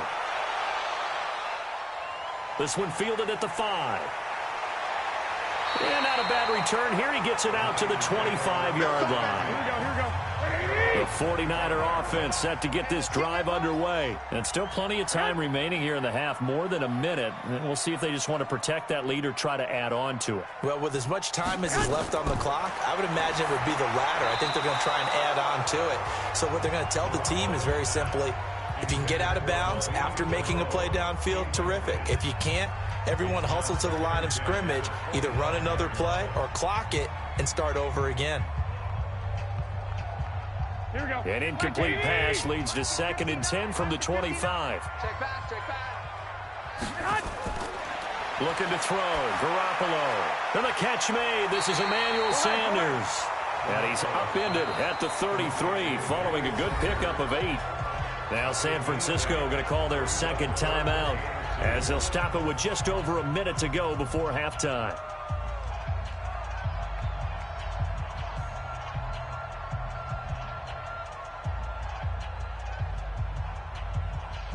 Second down pass play got him 8 yards. Now they've got a 3rd and a couple remaining. Here's Garoppolo to throw. He finds Coleman. And he will have a first down here at about the 40. Move the chains. A gain of 7 on 3rd down.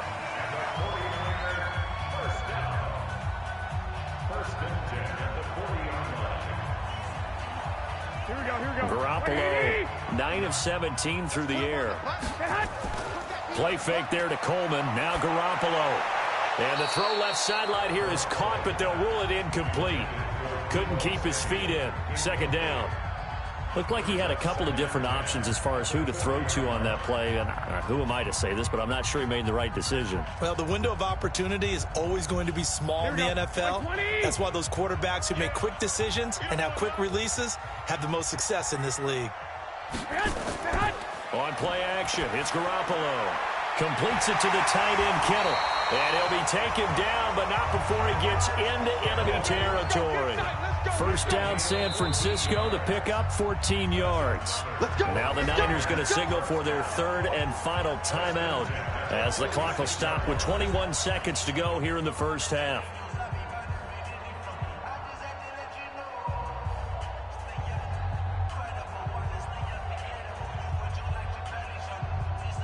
Here we go.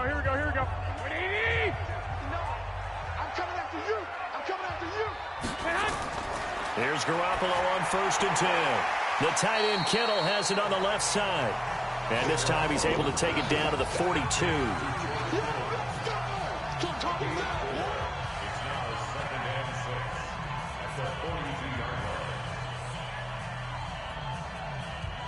Here we go. 180.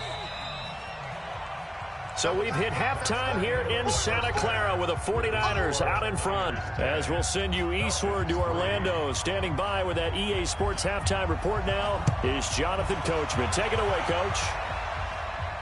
This is fielded a couple yards deep. And a pretty good return here. He'll be stopped just shy of the 25 at the 24-yard line. Garoppolo going to bring the Niners up here 1st and 10 at their own 24. It's a run by Coleman to start the 3rd quarter. And they're able to get this one across the 35. 13 yards there and a Niner first. Now, this is an example of breaking down a defense because on a lot of these runs, he's getting past the point of attack, and guess what he's doing? Forcing the secondary guys to have to make a lot of tackles. Line of scrimmage, the 37 on 1st and 10.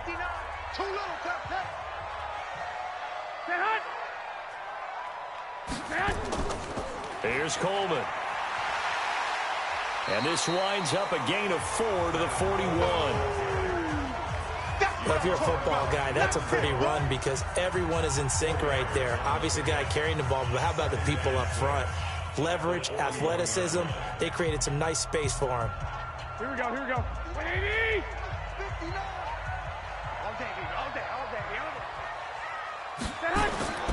On 2nd down now, it's Coleman. And the second wave of tacklers is going to get him as they stop him behind the line. It'll be a loss of 1, and that'll make it 3rd down. And that's what this defense is going to need to do more in the second half. Good pressure that time, forces some indecision in the backfield. He's going to wind up being taken down for a nice loss. You're not ready. You're not ready.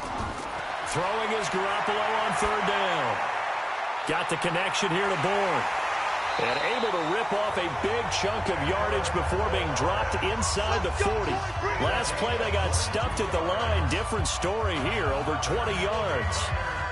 So on that play, defense was in the zone. They ran a crossing route offensively, but the defense there, you got to be good with communication, don't you? You certainly do, and it's not something that is really evident when you watch it on the screen. But everyone's talking, communicating, pointing, and it keeps you from chasing receivers because you have a specific zone you have to cover. When a receiver's in your zone and he crosses to another one, you got to let your guy know. They got a completion there, but I like the discipline they showed to stay in their proper areas and then make the tackle. Here we go, here we go.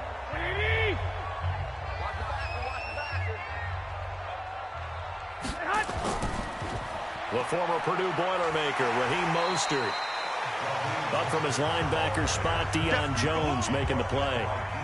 Partner, I think from our experience together, we have learned that most offensive coordinators are going to tell you, if I'm going to run the football on 1st down, I've got to get at least 4 yards. They got 5 here. They've got to feel pretty good about that one. Here we go. 180.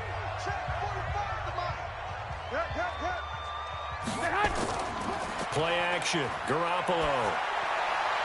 Open man is Samuel, complete. And he's going to take it in. Touchdown, San Francisco. A 22-yard touchdown grab. And the Niners are able to stretch their lead. Always important to get the first score of the second half. Now you start to pull away a little bit and get some breathing room going. And now we find out about the fortitude of the group that's behind, because they were counting on getting into the game a little bit more, right? Maybe they get the first score. That doesn't happen. It looks almost insurmountable, but it's not. Let's see how hard they play the rest of the game.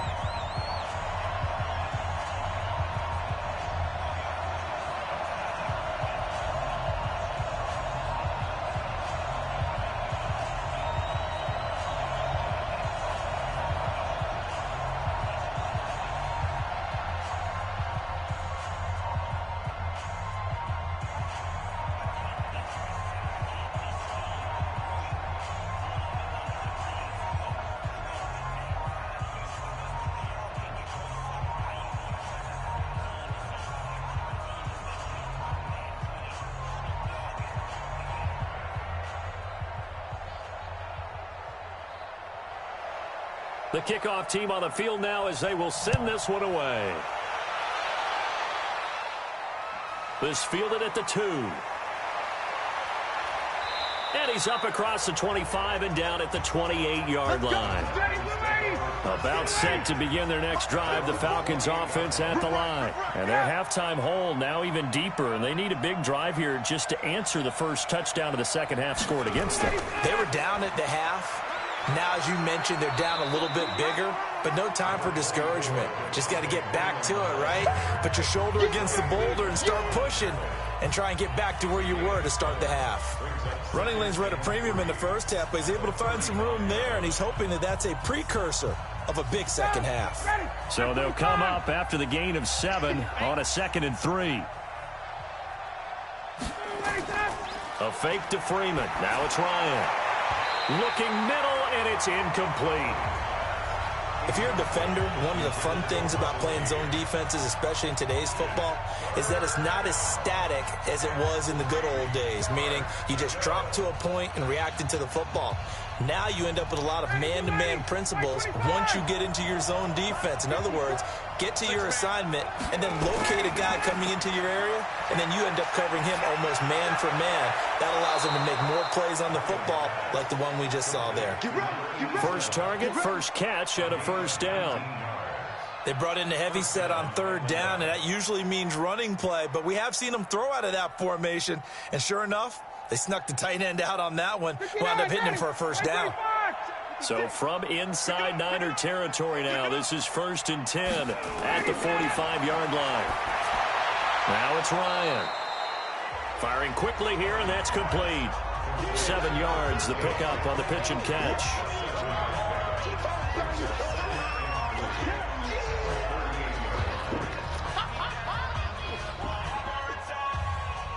Able to get 7 on that first down pass play. 2nd and 3. Ryan now off the bootleg. And all the way inside the 15 before they drop him. And this will move the chains again as the tackle's going to be made at the 49ers 14. And at this stage, down in the second half, looks like they just wanted to find a way to get it in the hands of their playmaker, and they did. I think you're exactly right. I don't think the coordinator's looking at his play sheet and trying to figure out which play will work well. He's trying to figure out how to get the ball to the playmaker that you just described. And he is into the end zone for a Falcon touchdown.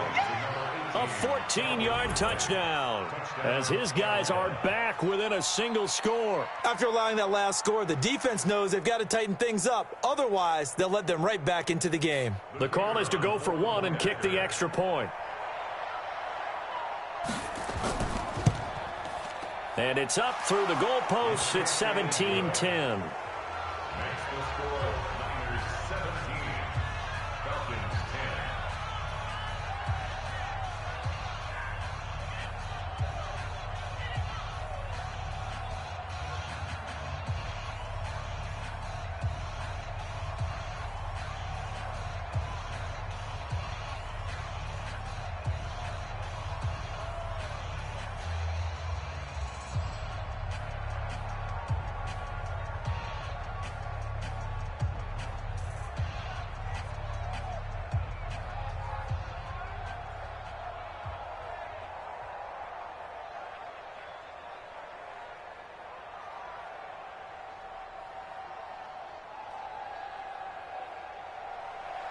This game back within a touchdown now as the kickoff's away. This is fielded a couple yards deep. And he'll be brought down at the 23, make it the 24-yard line. Garoppolo going to bring the Niners up here 1st and 10 at their own 24. They begin the drive with Coleman. Give him 3 on first down. It'll set up a 2nd and 7. Partner, you know I love to point out when teams break tendency and do something a little bit different from the norm. But when you run the ball in the first play of the drive, that's not a tendency breaker at all. That's just trying to establish yourself as you move forward. Watch the run. Watch the run.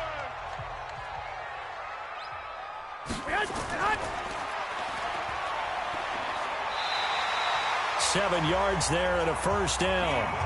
And just a small glimpse there as to why they like this rookie so much. And that's why they lit up a little bit in our meetings with the coaching staff, didn't they? When we talked about him, they did. Yeah, you know, they like his work ethic. You know, this guy's running every route well in the route tree and getting better at it all the time, really honing his game. They expect a pretty good jump out of him as things continue to move on. They'll run with Coleman on first down. And able to break 1 tackle, but then quickly brought down. Call it a gain of 4 on first, and that'll make it 2nd down. Well, partner, they've been running it well the entire game, and the big guys up front, they're a huge reason why. And now they're reaping the benefits as they continue to open up big holes and gain nice yardage. I'm going to come back to you. I'm going to come back to you. They will run again with Coleman, and he'll be taken down at the 46-yard line. 7 yards there and a first down. They're making it look easy out there. Another first down. So far on this drive, let me do this little bit of math here. 4 plays, 3 first downs. That's a pretty good recipe for success. Here we go. 180. I don't think you got it, sir.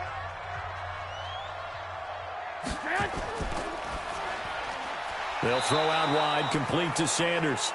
He'll be taken down at the 48 for a pickup of 2 yards. Give him a couple on the catch. It's 2nd and 8.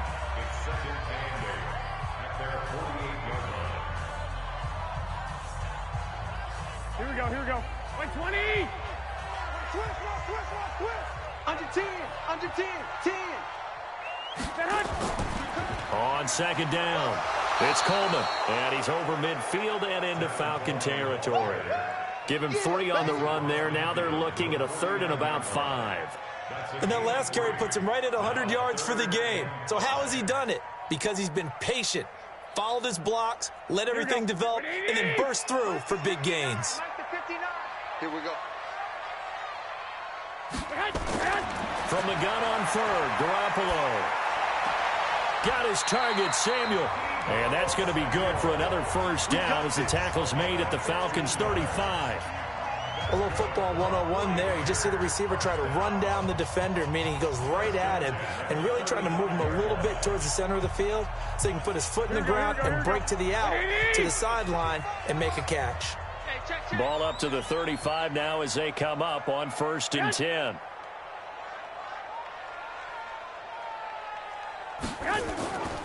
Coleman now. 8 yards on the pickup, and now they'll have some options on 2nd and short. Looks to me like maybe there's a little attrition setting in with this drive, because when you see that type of a run, I get the feeling the defense getting a little bit tired. And that's the last thing they need, especially when they look up at the scoreboard.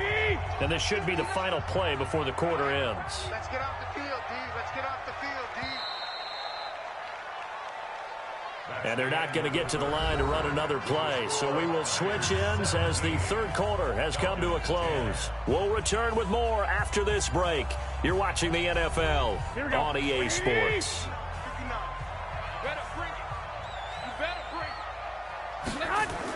They stay on the ground. Again, it's Coleman.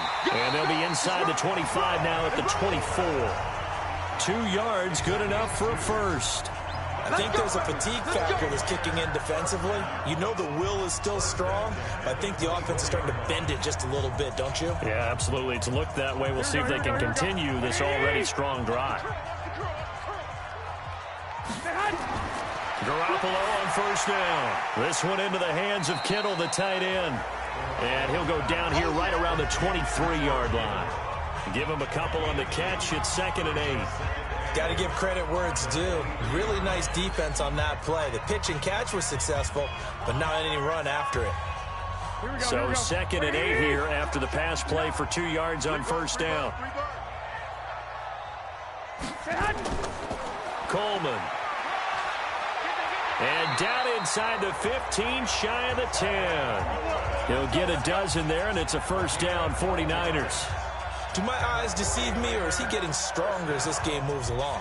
Burst seems just as good here in the 4th as it was way back in the 1st, doesn't it? I do believe someone put a lot of time in the offseason and continues to condition during the season in order to continue to carry the ball at this rate. This is Coleman. And this time the yards won't come so easy as they'll, in fact, tackle him behind the line.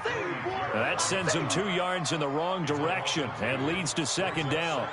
You know, it's become cliche, but we have seen it and observed it. When runners have days like what we're seeing right now, they often take their offensive linemen out for steaks afterwards, don't they? They all go buy them dinner.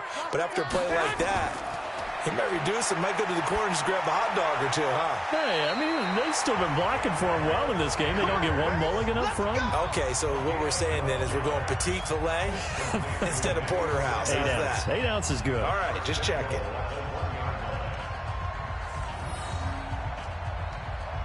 They come out here in the eye. So 1st and goal, 6 points here would go a long way toward wrapping this one up.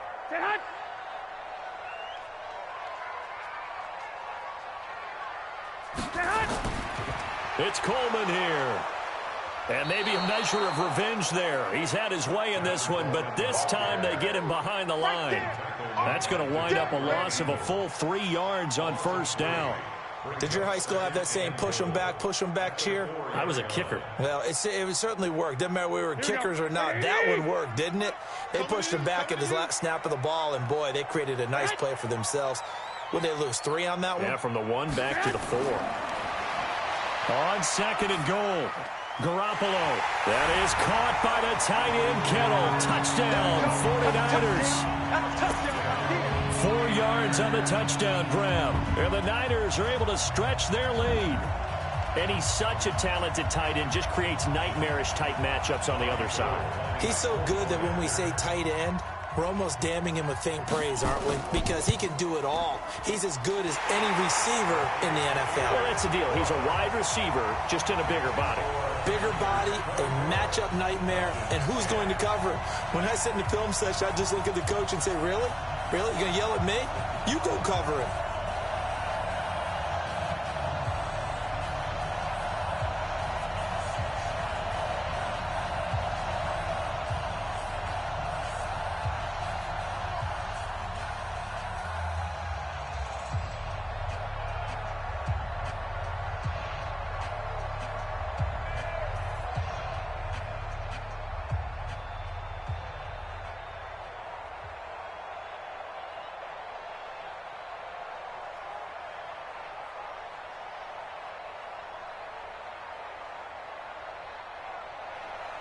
The kickoff unit is out on the field, and they will send this one away. This will be taken in at the 1. And he'll take this across the 25, a couple extra yards, up to the 27-yard line. Ryan will bring the Falcons up now 1st and 10 at their own 27. Now Ryan, he completes it to Jones.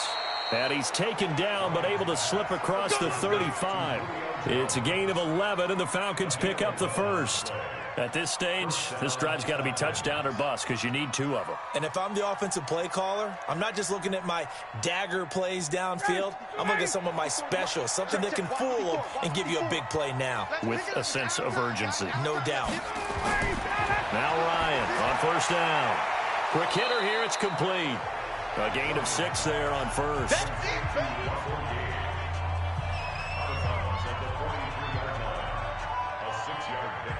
Brings up 2nd and 4. 6 yards was the pickup on the last completion, so here's 2nd and 4.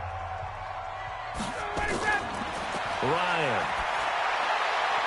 And he's got his man on the out route. 6 yards the pickup, and that's a 1st down. It's a gain of 6. 1st down, Atlanta.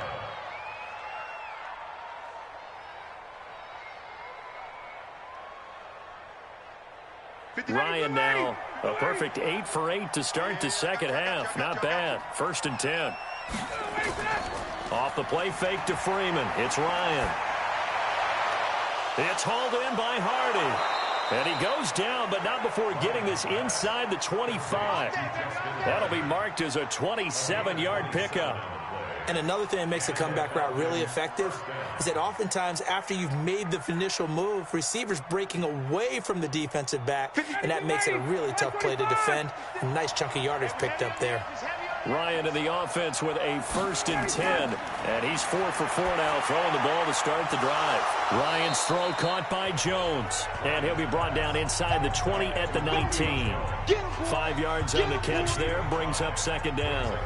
So 5 plays on this drive, Charles. All passes, all completions. And just like that, they're in the red zone. And don't you think the playbook opens up a little bit more now? Because all they've done is throw the football. If you want to run it now, you may very well have them fooled. Throwing again on 2nd down. Ryan, and finding the tight end Hooper. 4 yards on the completion, and it sets up a 3rd down. That was an okay hook up there with his tight end, but unfortunately, they didn't get the kind of yards they had hoped for. That's going to bring up 3rd down. The Falcons on 3rd down. They've converted just 2 for 6 thus far. Here it's 3rd and 2.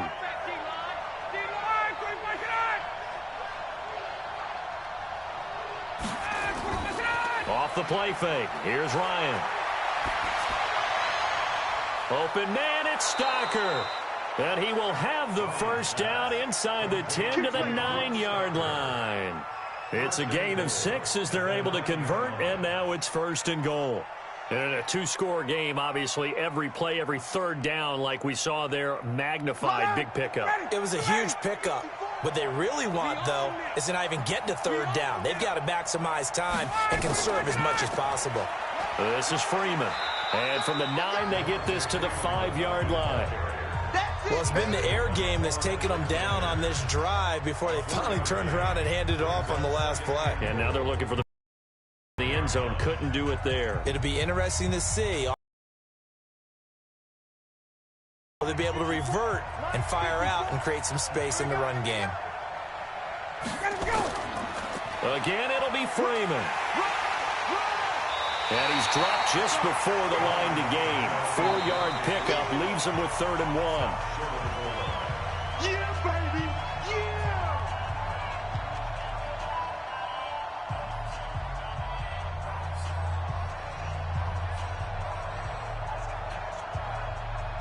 So 3rd and goal, and the 49er faithful making some noise for their defense. From the shotgun, Ryan. And this is caught now for a late touchdown. So hold everything here. This one's not over yet. I'm not sure win-win is the proper term here, but it certainly felt like it. They got the touchdown they needed, but if I'm on the defensive side of the ball, okay, you got the touchdown, but it sure took you a long time. Yeah, because offensively there, you're probably hoping for a 1 to 5 play drive. That one ate up a little more time than they were hoping. You're exactly right, and if you have that 1 to 5 play drive, you actually build up momentum and even more hope. When they had to slog their way downfield, they got the touchdown, but it's almost like, yeah, you know, doesn't feel right. Exactly.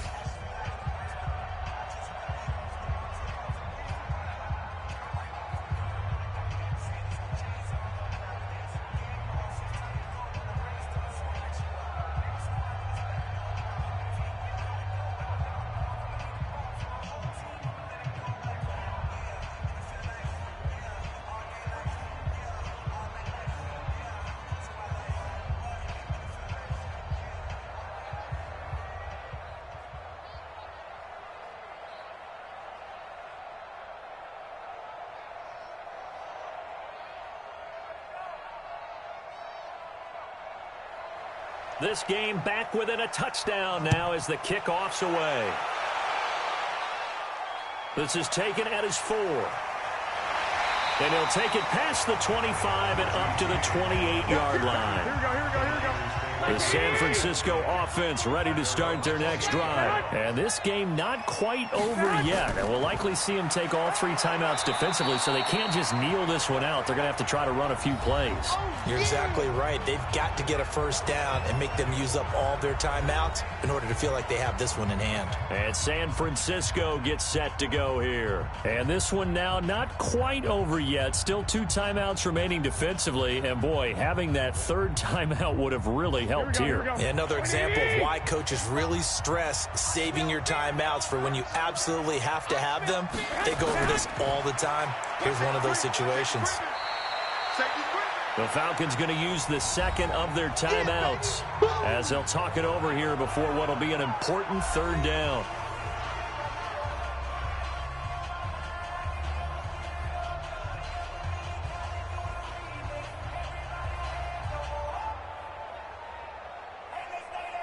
Here we go. 180. You ain't going nowhere. They'll try and run for it here. It's Coleman. Well, this is going to depend on the spot, but it's not a very generous one. He looks to be about a yard or so short.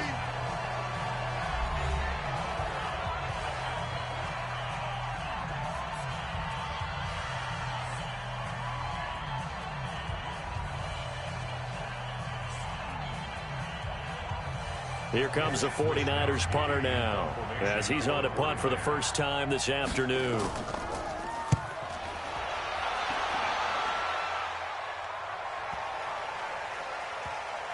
Oh, and what a play on special teams here. This is going to be down inside the 5 all the way down at the 2-yard line.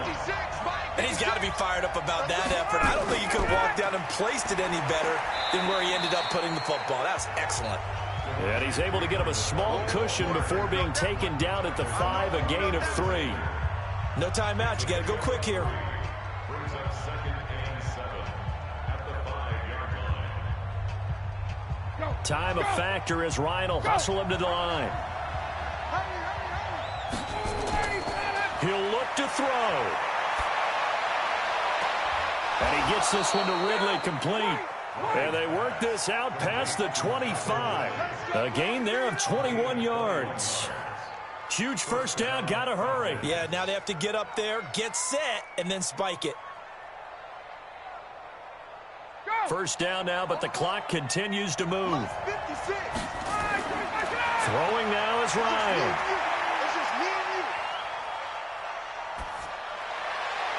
And that will be incomplete. Would have been a big hitter if they had connected. Instead, it's second down. The protection really holding up that time. That's what you want in the 2-minute drill, but the coverage equally as good. Yeah, I'd say it was protection both sides, right? Get it for the quarterback, make sure he had time to throw the football, and he did. Plenty of time, but nowhere to go with it downfield. So the coverage, as you noted, terrific. Swings it out to the flat for Freeman. And they're able to get this one across the 35. 12 yards is the pickup. Good for a first down for the Falcons. Short gain last 2 plays. Who do you think's excited about that? Absolutely. This defense, they're saying go right ahead with those. First down now, but that clock rolling. Here's Ryan. He goes underneath to Freeman. And they'll get him down after a pickup of 8. 2nd and 2. Well, going into the final play of this game, they knew that they needed some type of a miracle there at the very end, but they couldn't get it done. However, we were treated to really a spectacular affair. Even though they didn't finish it off, you're exactly right. They took us down to the last play. We're still, you're wondering, could it happen? Possibly, even though we both knew it was a long shot.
Now we find ourselves at the stadium that played host to Super Bowl 52, the wondrous U.S. Bank Stadium in Minneapolis. The scene a short time ago, this crowd decked out in purple, and they were in full roar as their guys burst out of the locker room. We're ready for football, folks, as the Vikings get set to do battle with the Dallas Cowboys.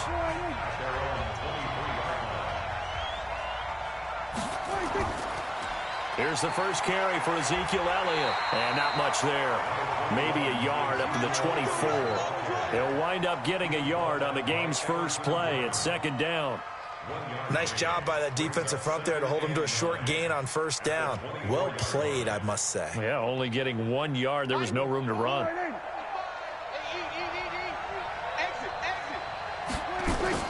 On 2nd and 9. Prescott, and this is caught by Witten, the tight end. He'll be brought down on the 30-yard line after a gain of 6. 6 yards is the pickup, and that'll lead to a third down. Let's not quibble about the gain there on second down. That was a positive play because that was a take-what-you-can-get situation. Got out to the tight end. Now it gives them much better opportunity to convert on third down. Third and short yardage. Prescott caught by Cobb. And he's going to have the first down, yardage to the 35. Third down turns to first with that 5-yard pickup. That throw's not going to get them a whole lot, but that really didn't matter, did it? They got what they needed on that throw. Picked up the first down, and I'm going cliche here. Game of inches, partner. Absolutely. And you talked to me a lot about opening drives, how key those are to set the tone. You kept the drive alive. Third down conversion here is big. Dak dropping this one off for Zeke. Oh, Elliott going to be hit. He coughs it up. Loose football. And the Vikings pick up the football. And he's able to take this one back to the 36-yard line. So from the 36 now, 1st and 10. The first carry now for Dalvin Cook. And he'll have a gain of 3 to the 33. Really held him to a short gain on that one, and it almost felt like on that first run, they were trying to just throw the jab at him. So how do you stop a jab? Get closer and smother it, just as they did on that last play.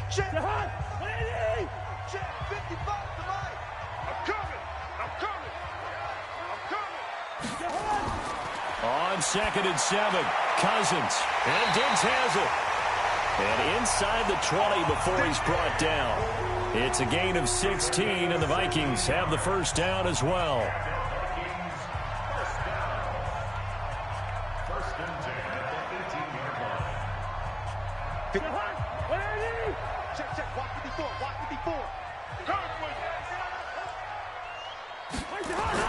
A first down throw for Cousins. Throwing middle, but it's incomplete. He was looking for Adam Thielen there, and now it's second down.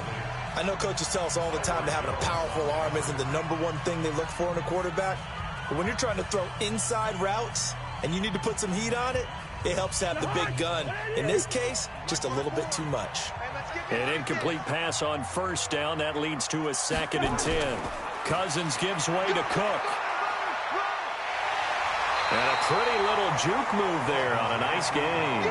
They'll wind up getting 10 back as that sets them up for third down. So from 2nd and long, now we go to 3rd and very manageable. Yeah, they love that phrase, don't they? Because as an offensive coordinator, you can keep people a little bit off balance and guessing because you don't have to throw it. You can come back with a strong run game if you want to. And if you're in 4-down territory, that really opens things up for you. And this one hauled in by Rudolph. Just a yard, but that's all they needed. And by the slimmest of margins, it'll be 1st and goal. Big completion there on 3rd and short keeps their opening drive alive. Not only alive, but plenty of possibilities now. 1st and goal, and you know me, I'm a big advocate. If you're going to throw the ball, throw it early in the down and distance count. From the shotgun, it's Cousins. Throwing over the middle, and it's incomplete. I'm going to need some help with this one. How did he miss him? Wide open in the end zone. He's not hurried. He's not hit. And somehow, incomplete? Yeah. What happened? During film study, that's one where he's just going to shake his head, not be able to believe it. 6 points go by the wayside on that one. Back to the ground, Cook. A solid move on the run, but ultimately stopped short of the goal line. Down at the 2. It'll be a gain of 5, and it's going to set up a 3rd and goal. And, Brad, they went to a nickel defense, and that's a surprise this close to the goal line, because ordinarily you use the back end of the end zone, the sidelines as extra defenders, and you want bigger people on the field to try and help against the run. 3rd and goal for Cousins. And with a flag down, he goes down. So they're able to sack him. Now the penalty looks like it could be holding. Let's find out. Defensive end DeMarcus Lawrence applied the heat. And Bailey able to knock it through. And the Vikings have a 3-0 lead. In the end, the opening drive, Charles, does yield points. Maybe not the touchdown that they wanted, though. Yeah, but bottom line, they wanted to get something out of that drive, and they did that. 3 points, they won't turn that down at all.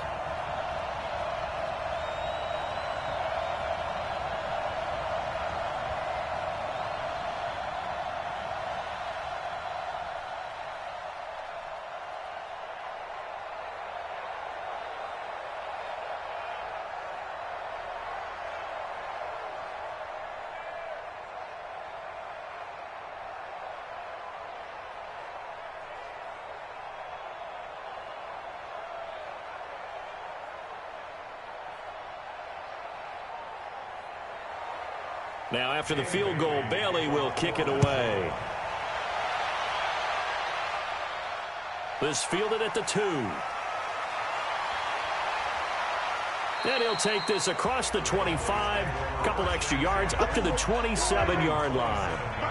So Prescott and the Cowboys now with a 1st and 10 at their own 27. Now Elliott. So a nice job to break the 1 tackle, but not much daylight after that as he's brought down. Credit him with a 1-yard gain there to make it 2nd and 9. Not a big run on the first play of the drive, but that doesn't necessarily mean it was a bad play. Sometimes you're just trying to settle in, get your guys a little bit of contact, and get things moving. They're going to need some therapy after this. On 2nd and 9, Prescott completes it to Jason Witten. And he gets this one just shy of the 40, down at the 39. 11 yards and a Cowboy 1st down. I like how they work the tight end on a nice little under route there. And if you're going to give him that much space, he's not even going to catch the football. He's going to run away from you a little bit, and that's exactly what he just did there, picking up extra yardage. So from the 39 now, they'll come up on a 1st and 10. Prescott. And this will be incomplete. Physical play on the football there, and it's 2nd down. Brandon, it looked like he had his hands on it for a moment, but let's face it, that was going to be a tough catch all the way because of the presence of the defense right there as he was trying to haul it in. Yeah, nice job to force the incompletion. So line of scrimmage still the 39 on 2nd and 10. Here's Elliott. 2 yards on the carry there, and it's going to lead him to 3rd down. Brandon, we talk all the time about those hybrid players, guys who can do more than one thing, and I think if you're playing strong safety in the NFL today, you are a true hybrid. Part linebacker, part cover guy. And coming up, sticking his nose in the mess there and making a nice play defensively. On 3rd down, it's Prescott. He may try and run for this. And he's going to be stopped here at the 43, and that is not near enough to pick up the 1st. He opted to go with a scramble, gets 2 yards, and now it's 4th. And they had an extra defensive back on the field on that play, and the coverage was excellent. He tried to pull it down and run for it, but they rallied to him and kept him short of a 1st down. On is the punt team now as this one's sent away. And that is much too long. That's into the end zone for a touchback. Cousins and the Vikings with a 1st and 10 at their own 20-yard line. Throwing, Cousins. And Rudolph has it, the tight end. And there's another completion to the tight end. And let's face it, it is hard to overthrow a 6'6" target. It is indeed. Quarterbacks like their speed guys. They like that huge 6'6" target that they've got in him. They really do, and it reminds me of what one great tight end told me once. He had told his quarterback, just make sure you throw it up there. You know, kind of like put up on the top shelf where the kids can't get it. On 2nd down, Cook. That one, a first down pickup of 8. Well, they came into this game saying it was important that they set the tone and show that they can run the football. I believe that they've done that here in the first quarter. First and 10 at the 36-yard line. Following the good run by Cook, here's another first and 10. And to give this time to the tailback. And he'll be taken down, but not before he works it past the 50. It's a gain of 16, and the Vikings have the first down as well. Consecutive plays now where that offensive line has really created a lot of space. And we've seen the confidence rise, haven't we? It borders on arrogance now, and that's that good arrogance, believing you can run the football whenever you get good and ready. So from Cowboy territory now, here's first and 10 at the 49-yard line. Cook. Jalen Smith, the Notre Dame man, in on the tackle. And that's exactly what you want on a first down run. Pick up 5 yards, bring up 2nd and 5. The defensive line, though, they've got to figure out a way to out-leverage the guys up front because the offensive line is winning at the point of attack.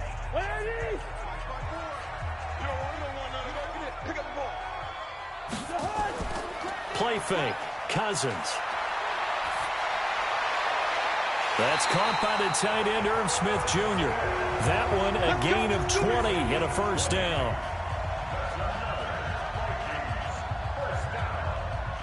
First and 10 at the 24-yard line. 3-0 after 1 on EA Sports.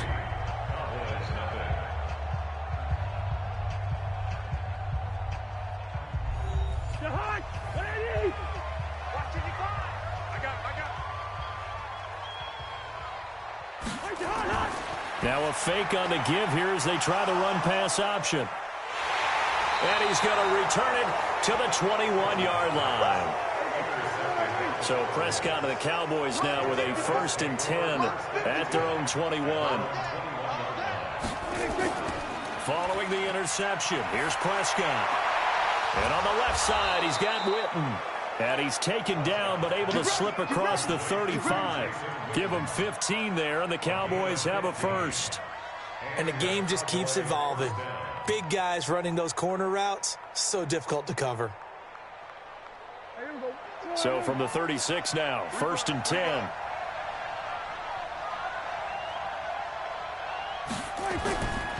Elliott. And this winds up a gain of 4 to the 41. Not a run that you're going to write home about, but still a good first down run. That's what an offense calls staying on schedule. 3 to 4 yards on first down, you're set up very well for the rest of the drive.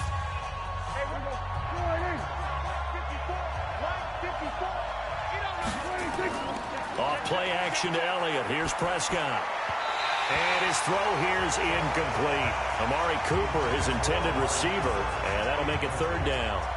One thing I have learned, receivers don't mind high throws so much to the sideline, but do that over the middle to them, and not only are the DBs going to throw a little verbal trash their way, when they get back to the huddle, they're going to have a few words to say to their QB, aren't they? Yeah, hung out to dry a little bit there on the high throw. Luckily fell incomplete. Here's Prescott. They'll set up the screen to Elliott. And this play will be blown up. He'll lose yardage back at the 38. They'll wind up losing 3 yards here.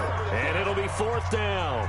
Well, you can see what they wanted to do. They wanted to set up the screen there, but it got blown up. It's hard to run that play if you're not getting a lot of pressure at the quarterback because the space doesn't open up. They were able to read that one and slow it down and stop it before they could get a first down. And this one hits at the 3 and then bounds into the end zone for a touchback. Cousins and the Vikings with a first and 10 at the 20. Trying to shake off the interception from the last drive. He'll look to throw. Throwing over the middle, but it's incomplete. Stephon Diggs, his intended receiver. And it's second down. Before the game, they were running the route tree about as efficiently and effectively as we could have possibly imagined, but sometimes the passes just go awry. Yeah, let's face it. When you're running the route tree in pregame, you don't have defenders breathing down your neck. You don't have defensive backs making plays on the football. Hard to replicate the intensity of the game in pregame. Another throw on second down, and this one incomplete as well. Well, there's times when you see these catches that are made, and we just know the guys playing it are really wishing for college rules. Only need that one foot down instead of two. It's awfully difficult on the sideline, isn't it? So back-to-back incompletions, and that has them staring at a 3rd and 10. Working out of the gun, Cousins. And the pressure too much that time as Cousins goes down. DeMarcus Lawrence picks up his 2nd sack of the afternoon.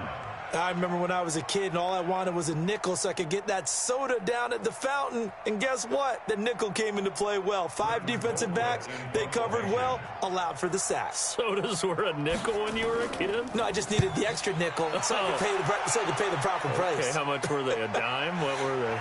15 cents. So a change of possession here on the punt. And the Cowboys will take over the football with a 1st and 10. So here's a 1st and 10 at the 38.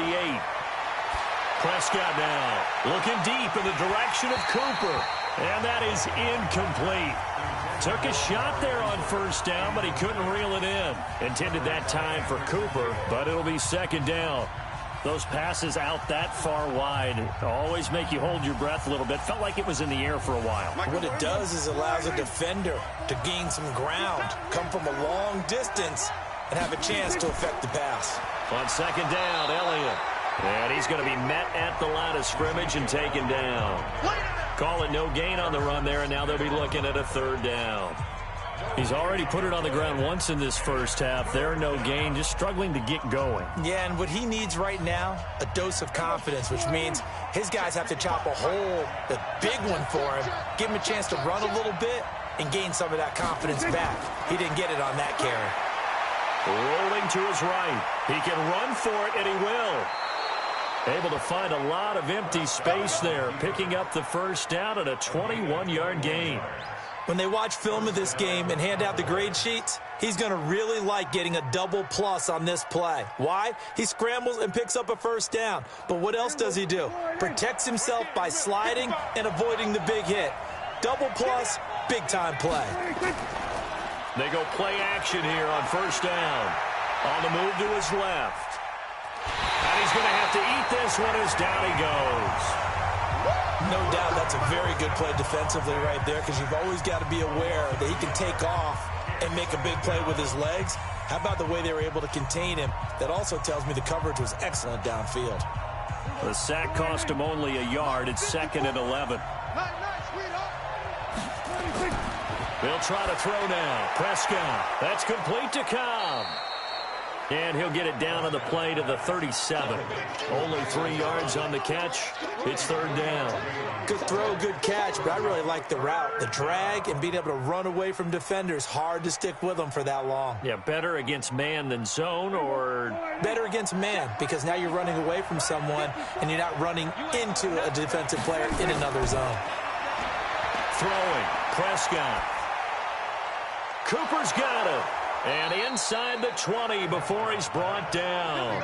And this is going to turn into another 1st down as the tackle is made at the Vikings 19.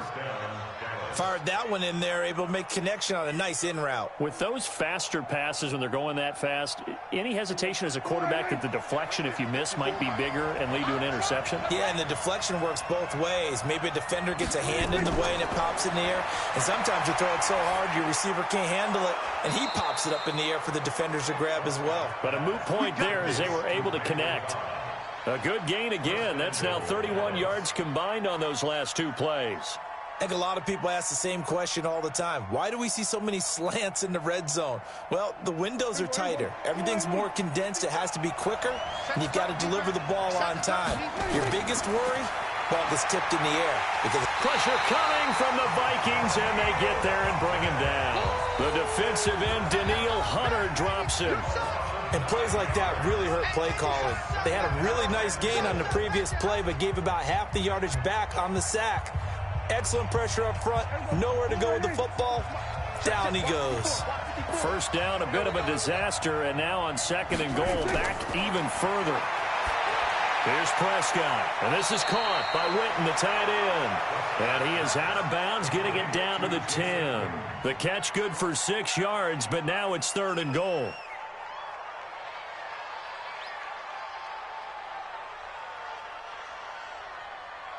This has been a long drive. You got to figure a field goal would be a letdown. Can they convert now on 3rd and goal?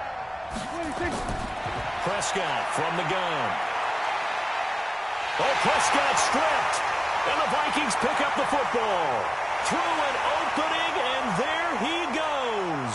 The 40, the 20, 10. And they're going to bring this one back. It's a fumble return, a scoop and score for the Vikings.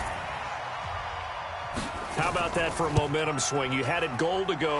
Not only do you cough it up, but they pick it up and return it all the way for a touchdown. And now you have to give oxygen to the entire team because what a letdown that was. Terrific drive. Looked like you're going to get points. Instead, the other team registers them on the scoreboard.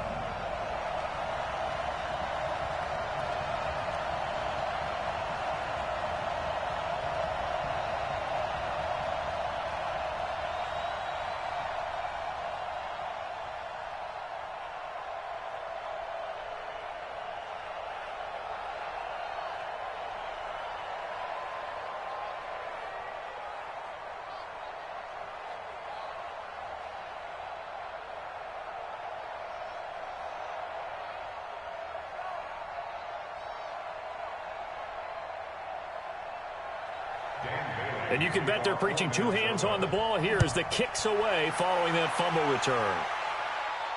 This is fielded a couple yards deep. And a nice return sets him up pretty good here at the 30-yard line. About set for this next drive by the Cowboys offense. And they'll be looking to start fresh. Just a moment ago, they were backed up, coughed up the football, and then Ezekiel Elliott gonna take it the distance. 20, 10, touchdown, Cowboys. Ezekiel Elliott, 70 yards, as they are now on the board here in the first half. And with his speed, if he just finds the slightest crease, he can take it the distance like he did there. How about the leverage up front? Offensive line out-leveraging the defensive front to create that space, that crease that he was looking for. And once he hits open field, he's going to be very difficult to catch and corral. Forbath able to convert the extra point, and that'll cut it to 3 at 10-7.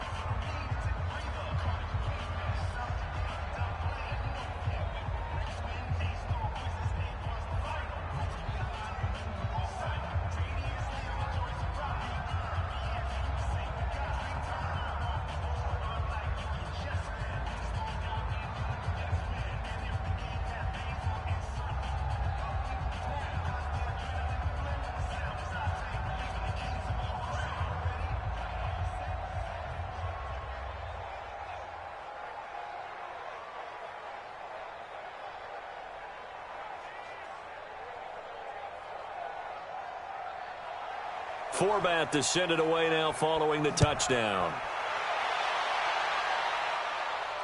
This will be taken in at the 1.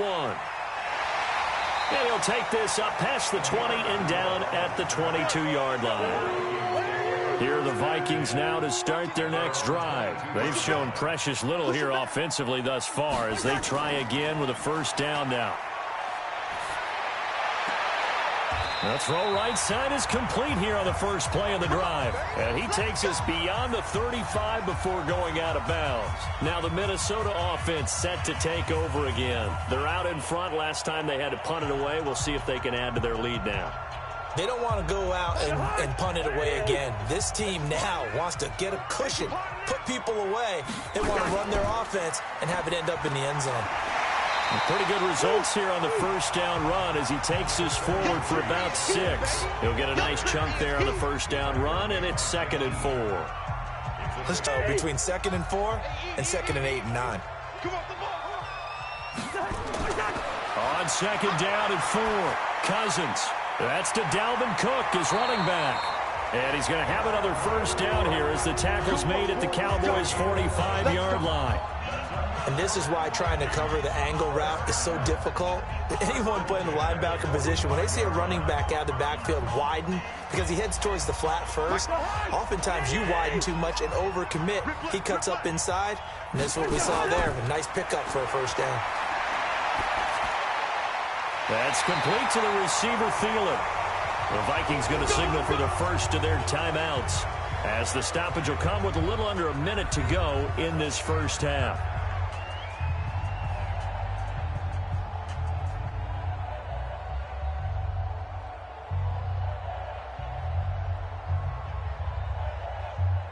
So they'll come up 1st and 10 now from the 33. From the gun, here's Cousins. It's caught by Treadwell.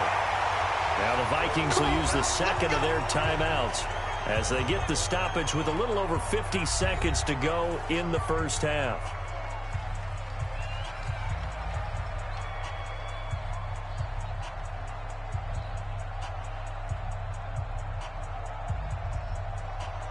Cousins going to come up on a 1st and 10, and he's 4 for 4 now, throwing the ball to start the drive.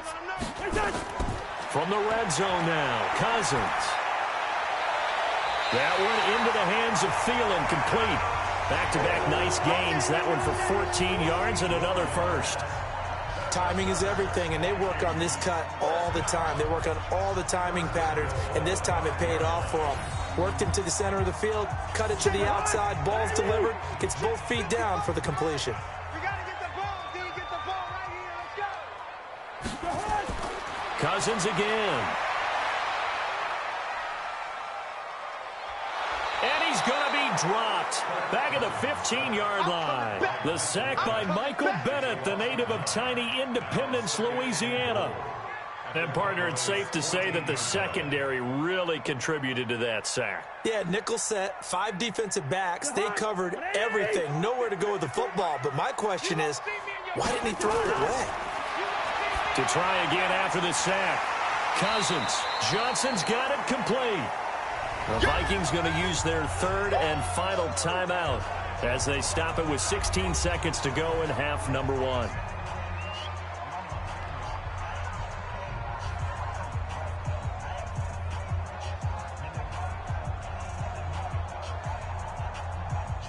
They've been denied touchdowns in the red zone twice already. Here comes 3rd and goal. Now Cousins. And Thielen's got it. Touchdown Vikings. Adam Thielen, as the first half is winding down. And the Vikings are going to widen that advantage. On those slants, everything happens so quickly. What makes it work? The timing between the passer and the receiver. In this case, a slant route ordinarily is probably about 3 steps before you go on the slant. In this amount of time, I think it was a 2-step deal. Boom, put his foot in the ground and got inside for the pass. Got inside for the pass, got inside for the catch and the score.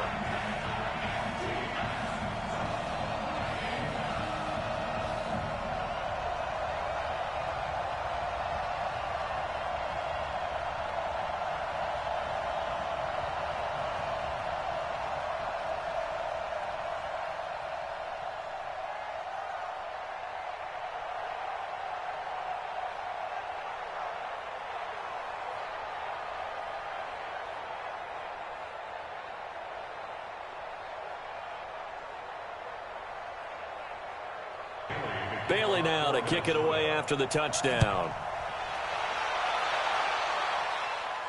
This is taken at his 4. And a good effort on the return there. Gets him across the 30 to the 33-yard line. Likely time for one final snap as they start out 1st and 10. From the shotgun, it's Prescott. Completes it to Jason Witten. Now whistles and a timeout with 3 seconds left in the first half. Dallas takes over possession. It was a tough year in Big D. This was a team with Super Bowl aspirations in training camp. Got off to the 3-0 start. Got Zeke signed and in the fold, but then the wheels started to come off from that 3-0 record. 5-8 the rest of the way for an 8-8 finish. Not enough to win a down NFC East, and also not enough for Jason Garrett to keep his job. So now Mike McCarthy in a double coverage, and it's intercepted. Picked off around the 41. So we reach halftime here in a 10-point game. As we'll send you down to Orlando, we check in with Jonathan Coachman for our EA Sports Halftime Report. Coach. This one fielded at the 5. And a good return as he'll be stopped just shy of the 30-yard line. The Minnesota offense about ready to get this next drive underway. And that last drive, a long drive, but not just that. They had a great air attack going. Do they stick with that? I would think that they would, because if they were confident enough to do it on the last drive, starting backed up in their own territory, why would you change anything? They've got to be confident about what they're presenting and continue to do so. Yeah, because the secondary, they really look clueless. And that was amazing because that drive went and went, no adjustments, and no big plays by the defense to knock the ball away.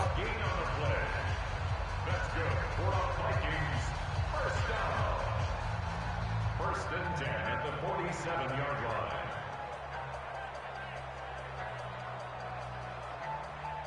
Jahan, Lanny! Mike 54. Come to my work. We want it. Come to my work. Hey, Jahan, Cousins now to throw on first down. And he'll find Thielen on the right side. A well-executed 22-yard gain. It's a game of matchups, and that's why you take your receivers and move them around a bunch, especially your best guys. And when they work out of the slot, you often hear the coaches talk about how great it is because it gives you a two-way go. You can break out or you can break in. That makes it hard to defend. First down, here's the run with Cook. A gain of 3, second down.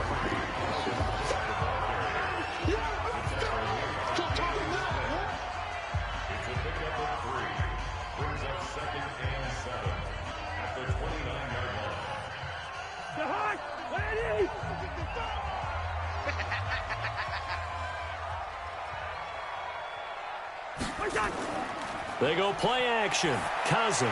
And Rudolph has it, the tight end. And he went backwards. He'll be down at the 30. That backs him up 1 yard and brings up third down. In today's NFL, we're accustomed to the tight end getting downfield and creating plays and wreaking a little havoc in the secondary. Not on this one, though. They diagnosed that one really well. Tried the dump off, lost yardage. The last completion actually lost a yard, so now they'll need to convert on third down. Open man is Thielen. It's complete. And they move this all the way down to the 9. They're able to convert on third down, and that sets up a first and goal. I don't care how many times we see it. I still get a kick out of watching quarterbacks and receivers do the pass tree in pregame warm-up. But I always remember that when we go to practices, we see that after practices as well. They really tune it up, don't they? They tune it up. They know why they do it for these situations. First down. And they build that trust, and that's why they're able to find him in this type of a situation. That really sets them back. A loss of 6. And plays like that are exactly what this defense needs here early in the second half to give it a little spark. I think their halftime adjustments, what they talked about, maybe it's just a little inspirational speech. Who knows? But it looks like they're ready to go.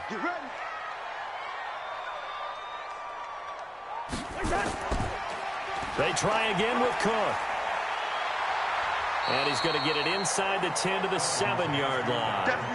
It's work still to do now on third and goal. Partner, I know we're in a goal-to-go situation, but my goodness, think about running the ball here. Not even a thought, is it? Defensively, they're in a prime spot. And I think the defensive guys are probably expressing themselves to them as well. I wouldn't run it here, guys. You might want to try throwing it. Meanwhile, on third down, they take a shot at the end zone, but it's incomplete. They may be snapping the ball near the goal line, but all you're thinking defensively, keep them out of the end zone. Force the incompletion, force them into going for 3, and not giving up 6. So out comes the field goal team now for the second time here today. This just a 24-yard attempt. Bailey's kick is good.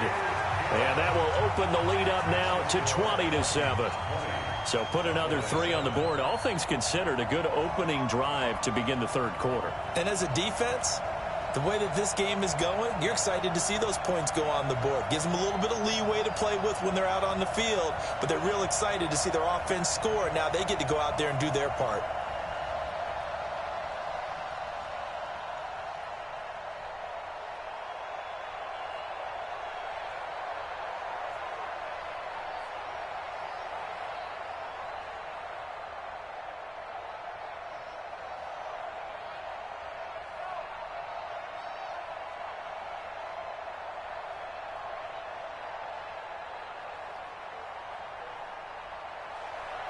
Now, after the field goal, Bailey will kick it away. This is fielded at the goal line. And nice work on the return as they'll start their drive just past the 30-yard line. Line of scrimmage, the 31 now on 1st and 10. They start on the ground with Elliott. He was brought down by Eric Wilson. And there we saw one of the downsides of blitzing during a rundown, because sometimes you get out of your gaps. You don't fit the run quite as well because you're headed towards the ball carrier with abandon.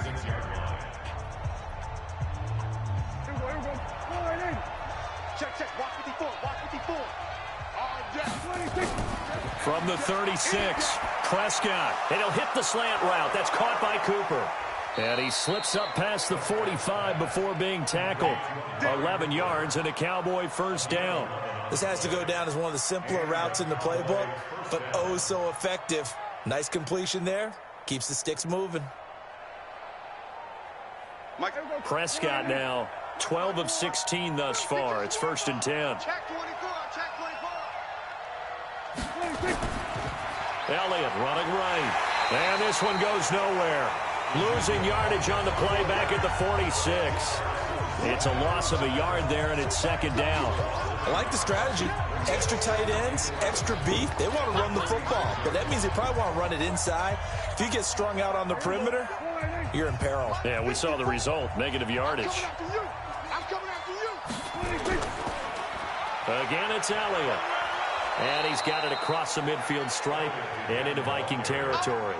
8 yards there on the carry, and now they're left with a much more manageable 3rd and 3. But you've got to give kudos to your offensive line and the guy carrying the ball, because they were in a 2nd and long situation. It seemed pretty dire, but they brought it back to 3rd and manageable with that run. This offense in desperate need of a conversion as they come up on 3rd down. 10th carry now for Elliott. And he will have first down yardage as he's brought down at the 41. It's a gain of 4 there, and it gives him a new set of downs. Well, someone's been having a good game so far, and you know something? A lot of it's been power running. They decided to turn him loose again on 3rd down, didn't they? They did indeed. He delivered the tough yards. Here we go. They'll go with Pollard here on 1st down. And he'll lose yardage on the play back at the 45-yard line. Call it a full 3 yards in the wrong direction there. Brings up 2nd down. An interesting and intriguing decision there defensively, because they kept extra DBs on the field despite seeing the multiple tight end look that came out for the offense. I thought they were going to switch out of it. I didn't know if they felt they didn't have time or what the case was. Well, in any event, the extra speed allowed for great penetration as they stuffed that one behind the line of scrimmage. And that didn't fool anybody. He's going to be dropped in the backfield. Officially, it will go as a 1-yard loss, and that's going to lead to a 3rd down. A draw play is called because you think you've either found a gap or you're using the aggressiveness of the defensive line against itself. Not on that play. Totally controlled the middle of the field. Offense had nowhere to go with the ball. 3rd and long for Prescott. Complete to Jason Witten. And this is going to turn into another first down as the tackle is made at the Vikings 21. As far as tight ends go, this guy's not a speed burner. He's much more of an inline blocking type of a tight end. But how about this last play? Made a nice catch and picked up a first down. That's what impresses me about him. When he's called upon, usually gets it done. Prescott now 13 out of 17 throwing the ball. He's got a first down. Prescott, they'll set up the screen to Elliott. And he will lose yardage here back at the 23-yard line. It's a loss of 2 there, bringing up 2nd down. You know what the key to a good screen pass is, don't you? But you're going to tell me, good blocking? Well, good blocking eventually. But first is good acting. You want to let the defenders go past you, leak out to whichever side or even in the middle where you want to set up the screen, and then you do your blocking. How about the read, though, by the defensive guys? They weren't fooled at all and actually ran with the lineman to where the play was and smothered it for a loss of yardage. Not sure what happened out there, but it looked like the timing was a little off on that throw. Well, you know I'm a defender, so what am I going to say? Great defense. And darn right. They did something to disrupt that timing. An incomplete pass on that last play, and that means they'll need to come up with something here on 3rd down. Now Prescott, and this one complete to Witten over the middle. And they're going to mark him down short, maybe by about a yard, if that. They'll get 11, but still a little short. 4th down. Well, it looks like they got what they wanted. They got the completion, but they weren't able to break any tackles or gain nearly enough yardage to pick up the first down. Now to be 4th and short.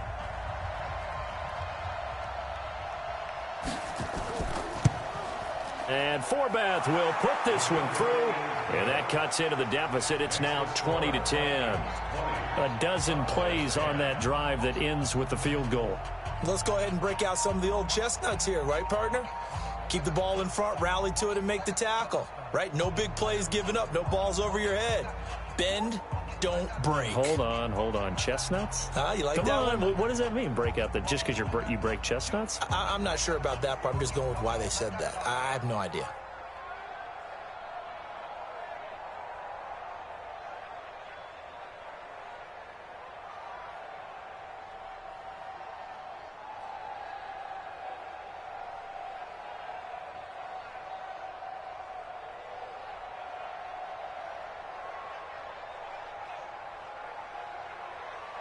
Forbath now to kick it away after the made field goal. This is taken at his 4. They'll bring it back to just about the 25, call it the 24-yard line. Here are the Vikings now to start their next drive. And last time they got 3 points, but it was a chip shot field goal. And when you go to the sideline after a chip shot field goal, maybe the offense not too happy. It's a balancing act, isn't it? Because you're exactly right. They're none too pleased that they didn't punch it in for 6 points. But they also have to remember they did put points on the board. 3 points is 3 points. And in this league, you take points when you can get them. Not easily done. So 2nd and 8 here after the pass play for 2 yards on first down. On the ground, it's Cook. And an alley to run. And he gets this one just shy of the 40. They'll mark him down at the 39. 13 yards as the Vikings pick up the first down. He's still rumbling, isn't he? Still looking fresh in this one despite the heavy workload. But you and I both know, well-conditioned, and he did tell us that he thrives on being at his peak late in ball games.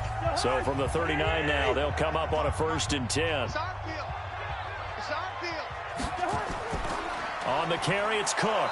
And running room scarce here. He's going to be stopped in his tracks at the line of scrimmage. Tackle there by Leighton Vander Esch. Offensive line really didn't give him any room to maneuver on that play. Things closed pretty quickly, didn't they? And how about the wrap-up at the end of that tackle? Left no doubt there would be no additional yardage to be found. And that play went nowhere. Losing yardage. It'll be back at the 36. The tally there, -2 yards. Brings up 3rd down.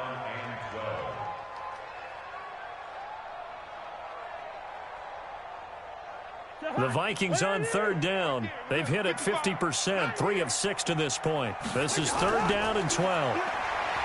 To throw is Cousins. Throw left side on target to Thielen. They get 14 there. 1st down, Vikings. He's been the go-to guy. They needed a big play there on 3rd down. Went his way. It worked out. Doesn't matter whether they've scouted it or that they think he's going to get the ball. He has a knack for finding his way open and completing the connection. Cousins now perfect since the second half started. 7 of 7. It's 1st and 10.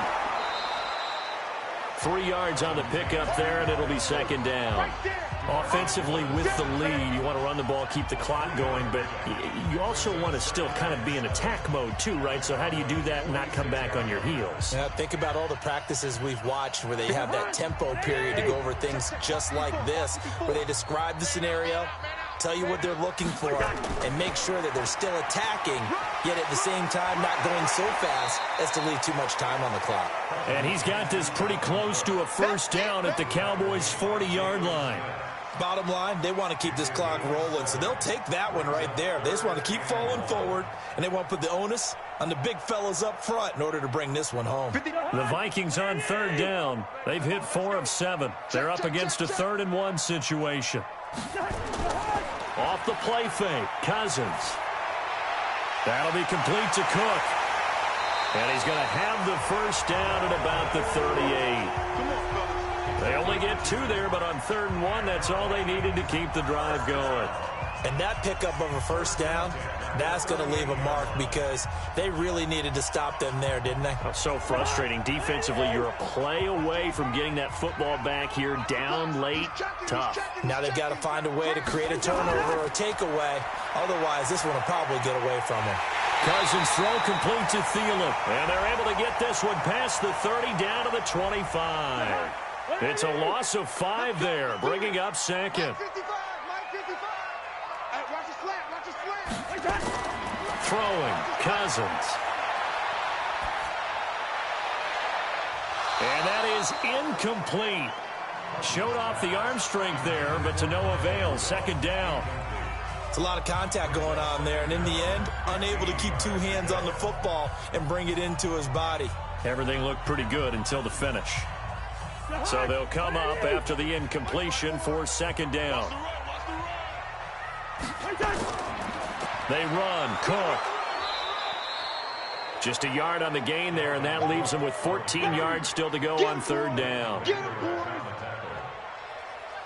a yard makes it 3rd and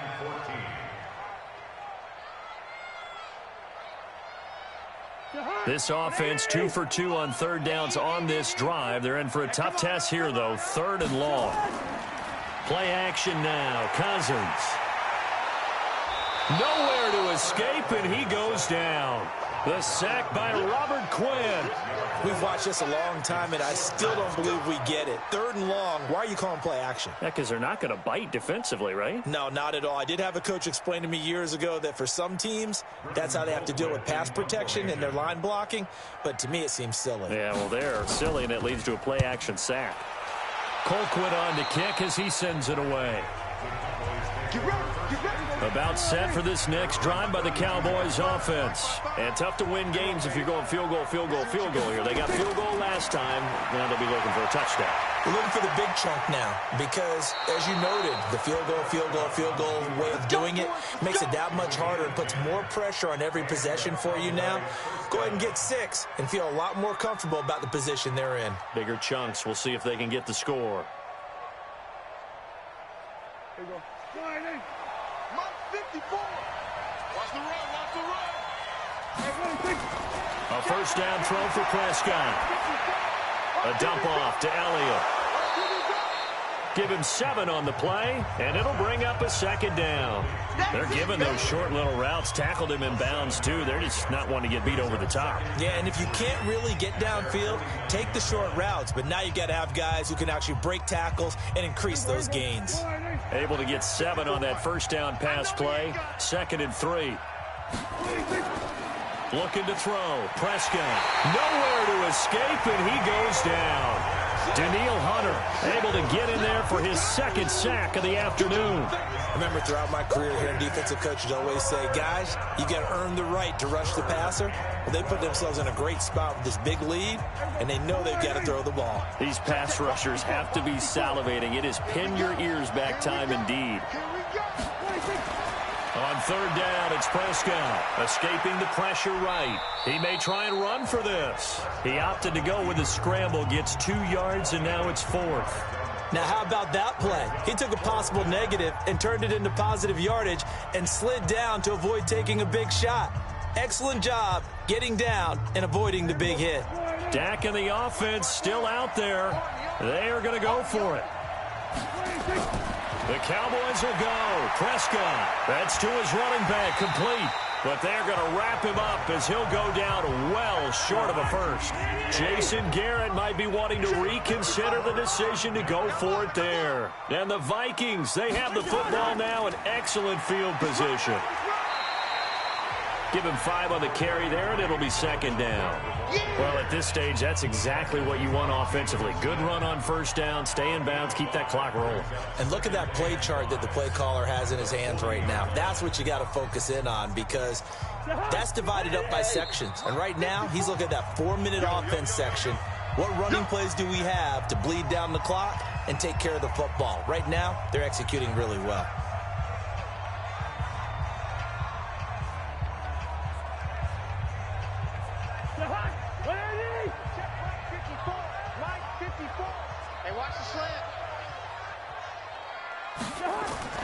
From the 40 now on second down. Cousins. And this one hauled in by Rudolph. And they'll wind up getting this one all the way down inside the 20. The Cowboys going to use their second timeout now. And they'll be disappointed to have to burn one there after giving up the first down.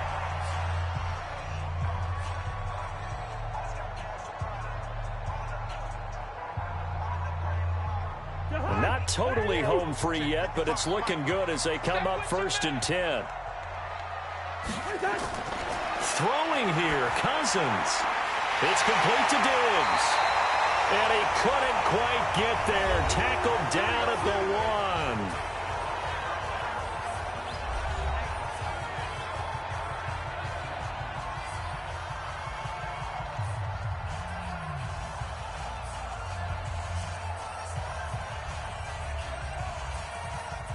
They come out here in the eye.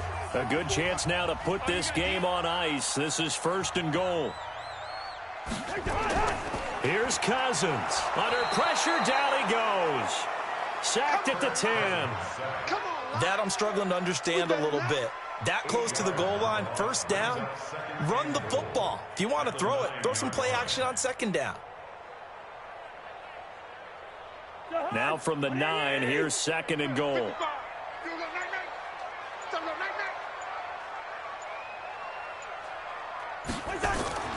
Draw play, Cousins to Cook. And he's going to pull his way down to about the 1-yard line. A nice run there, 8 yards, moves him much closer to the goal line now for 3rd down. The recipe's pretty simple, I think, right? Just give your superstar the ball, continue to feed him. Yeah, don't overthink this one, right? Make sure he's touching the football, but you're also counting on his intelligence in playing the game as well. If it's not there, don't force the run. Just make sure you hang on to the football and keep the clock ticking. Listen, anytime you take a knee to end a game, that means you've won it. So it doesn't matter whether it's home or on the road, but there's something a little extra special about doing it in front of your home crowd, isn't there? And the home crowd applauding. They're happy with what they've seen. Chalk this one up in the left-hand column for a win. Yeah, that's right. Head to the locker room, throw the wristbands in the crowd for the kids, your gloves, your towels. Get to share it with the home team. So the final seconds have ticked away in this Minnesota victory, and they were spurred on by a strong performance in that 4th quarter as they held their opponents off the scoreboard. Everyone wants to pitch a shutout for the entire game, but when you throw one in the 4th quarter, that tells everyone that you're getting stronger and dominance is starting to take over, right? The way that you close, the way that you finish, that gets preached to you from the time you're playing Little League football all the way up through. And they closed them out with a big-time performance down the stretch.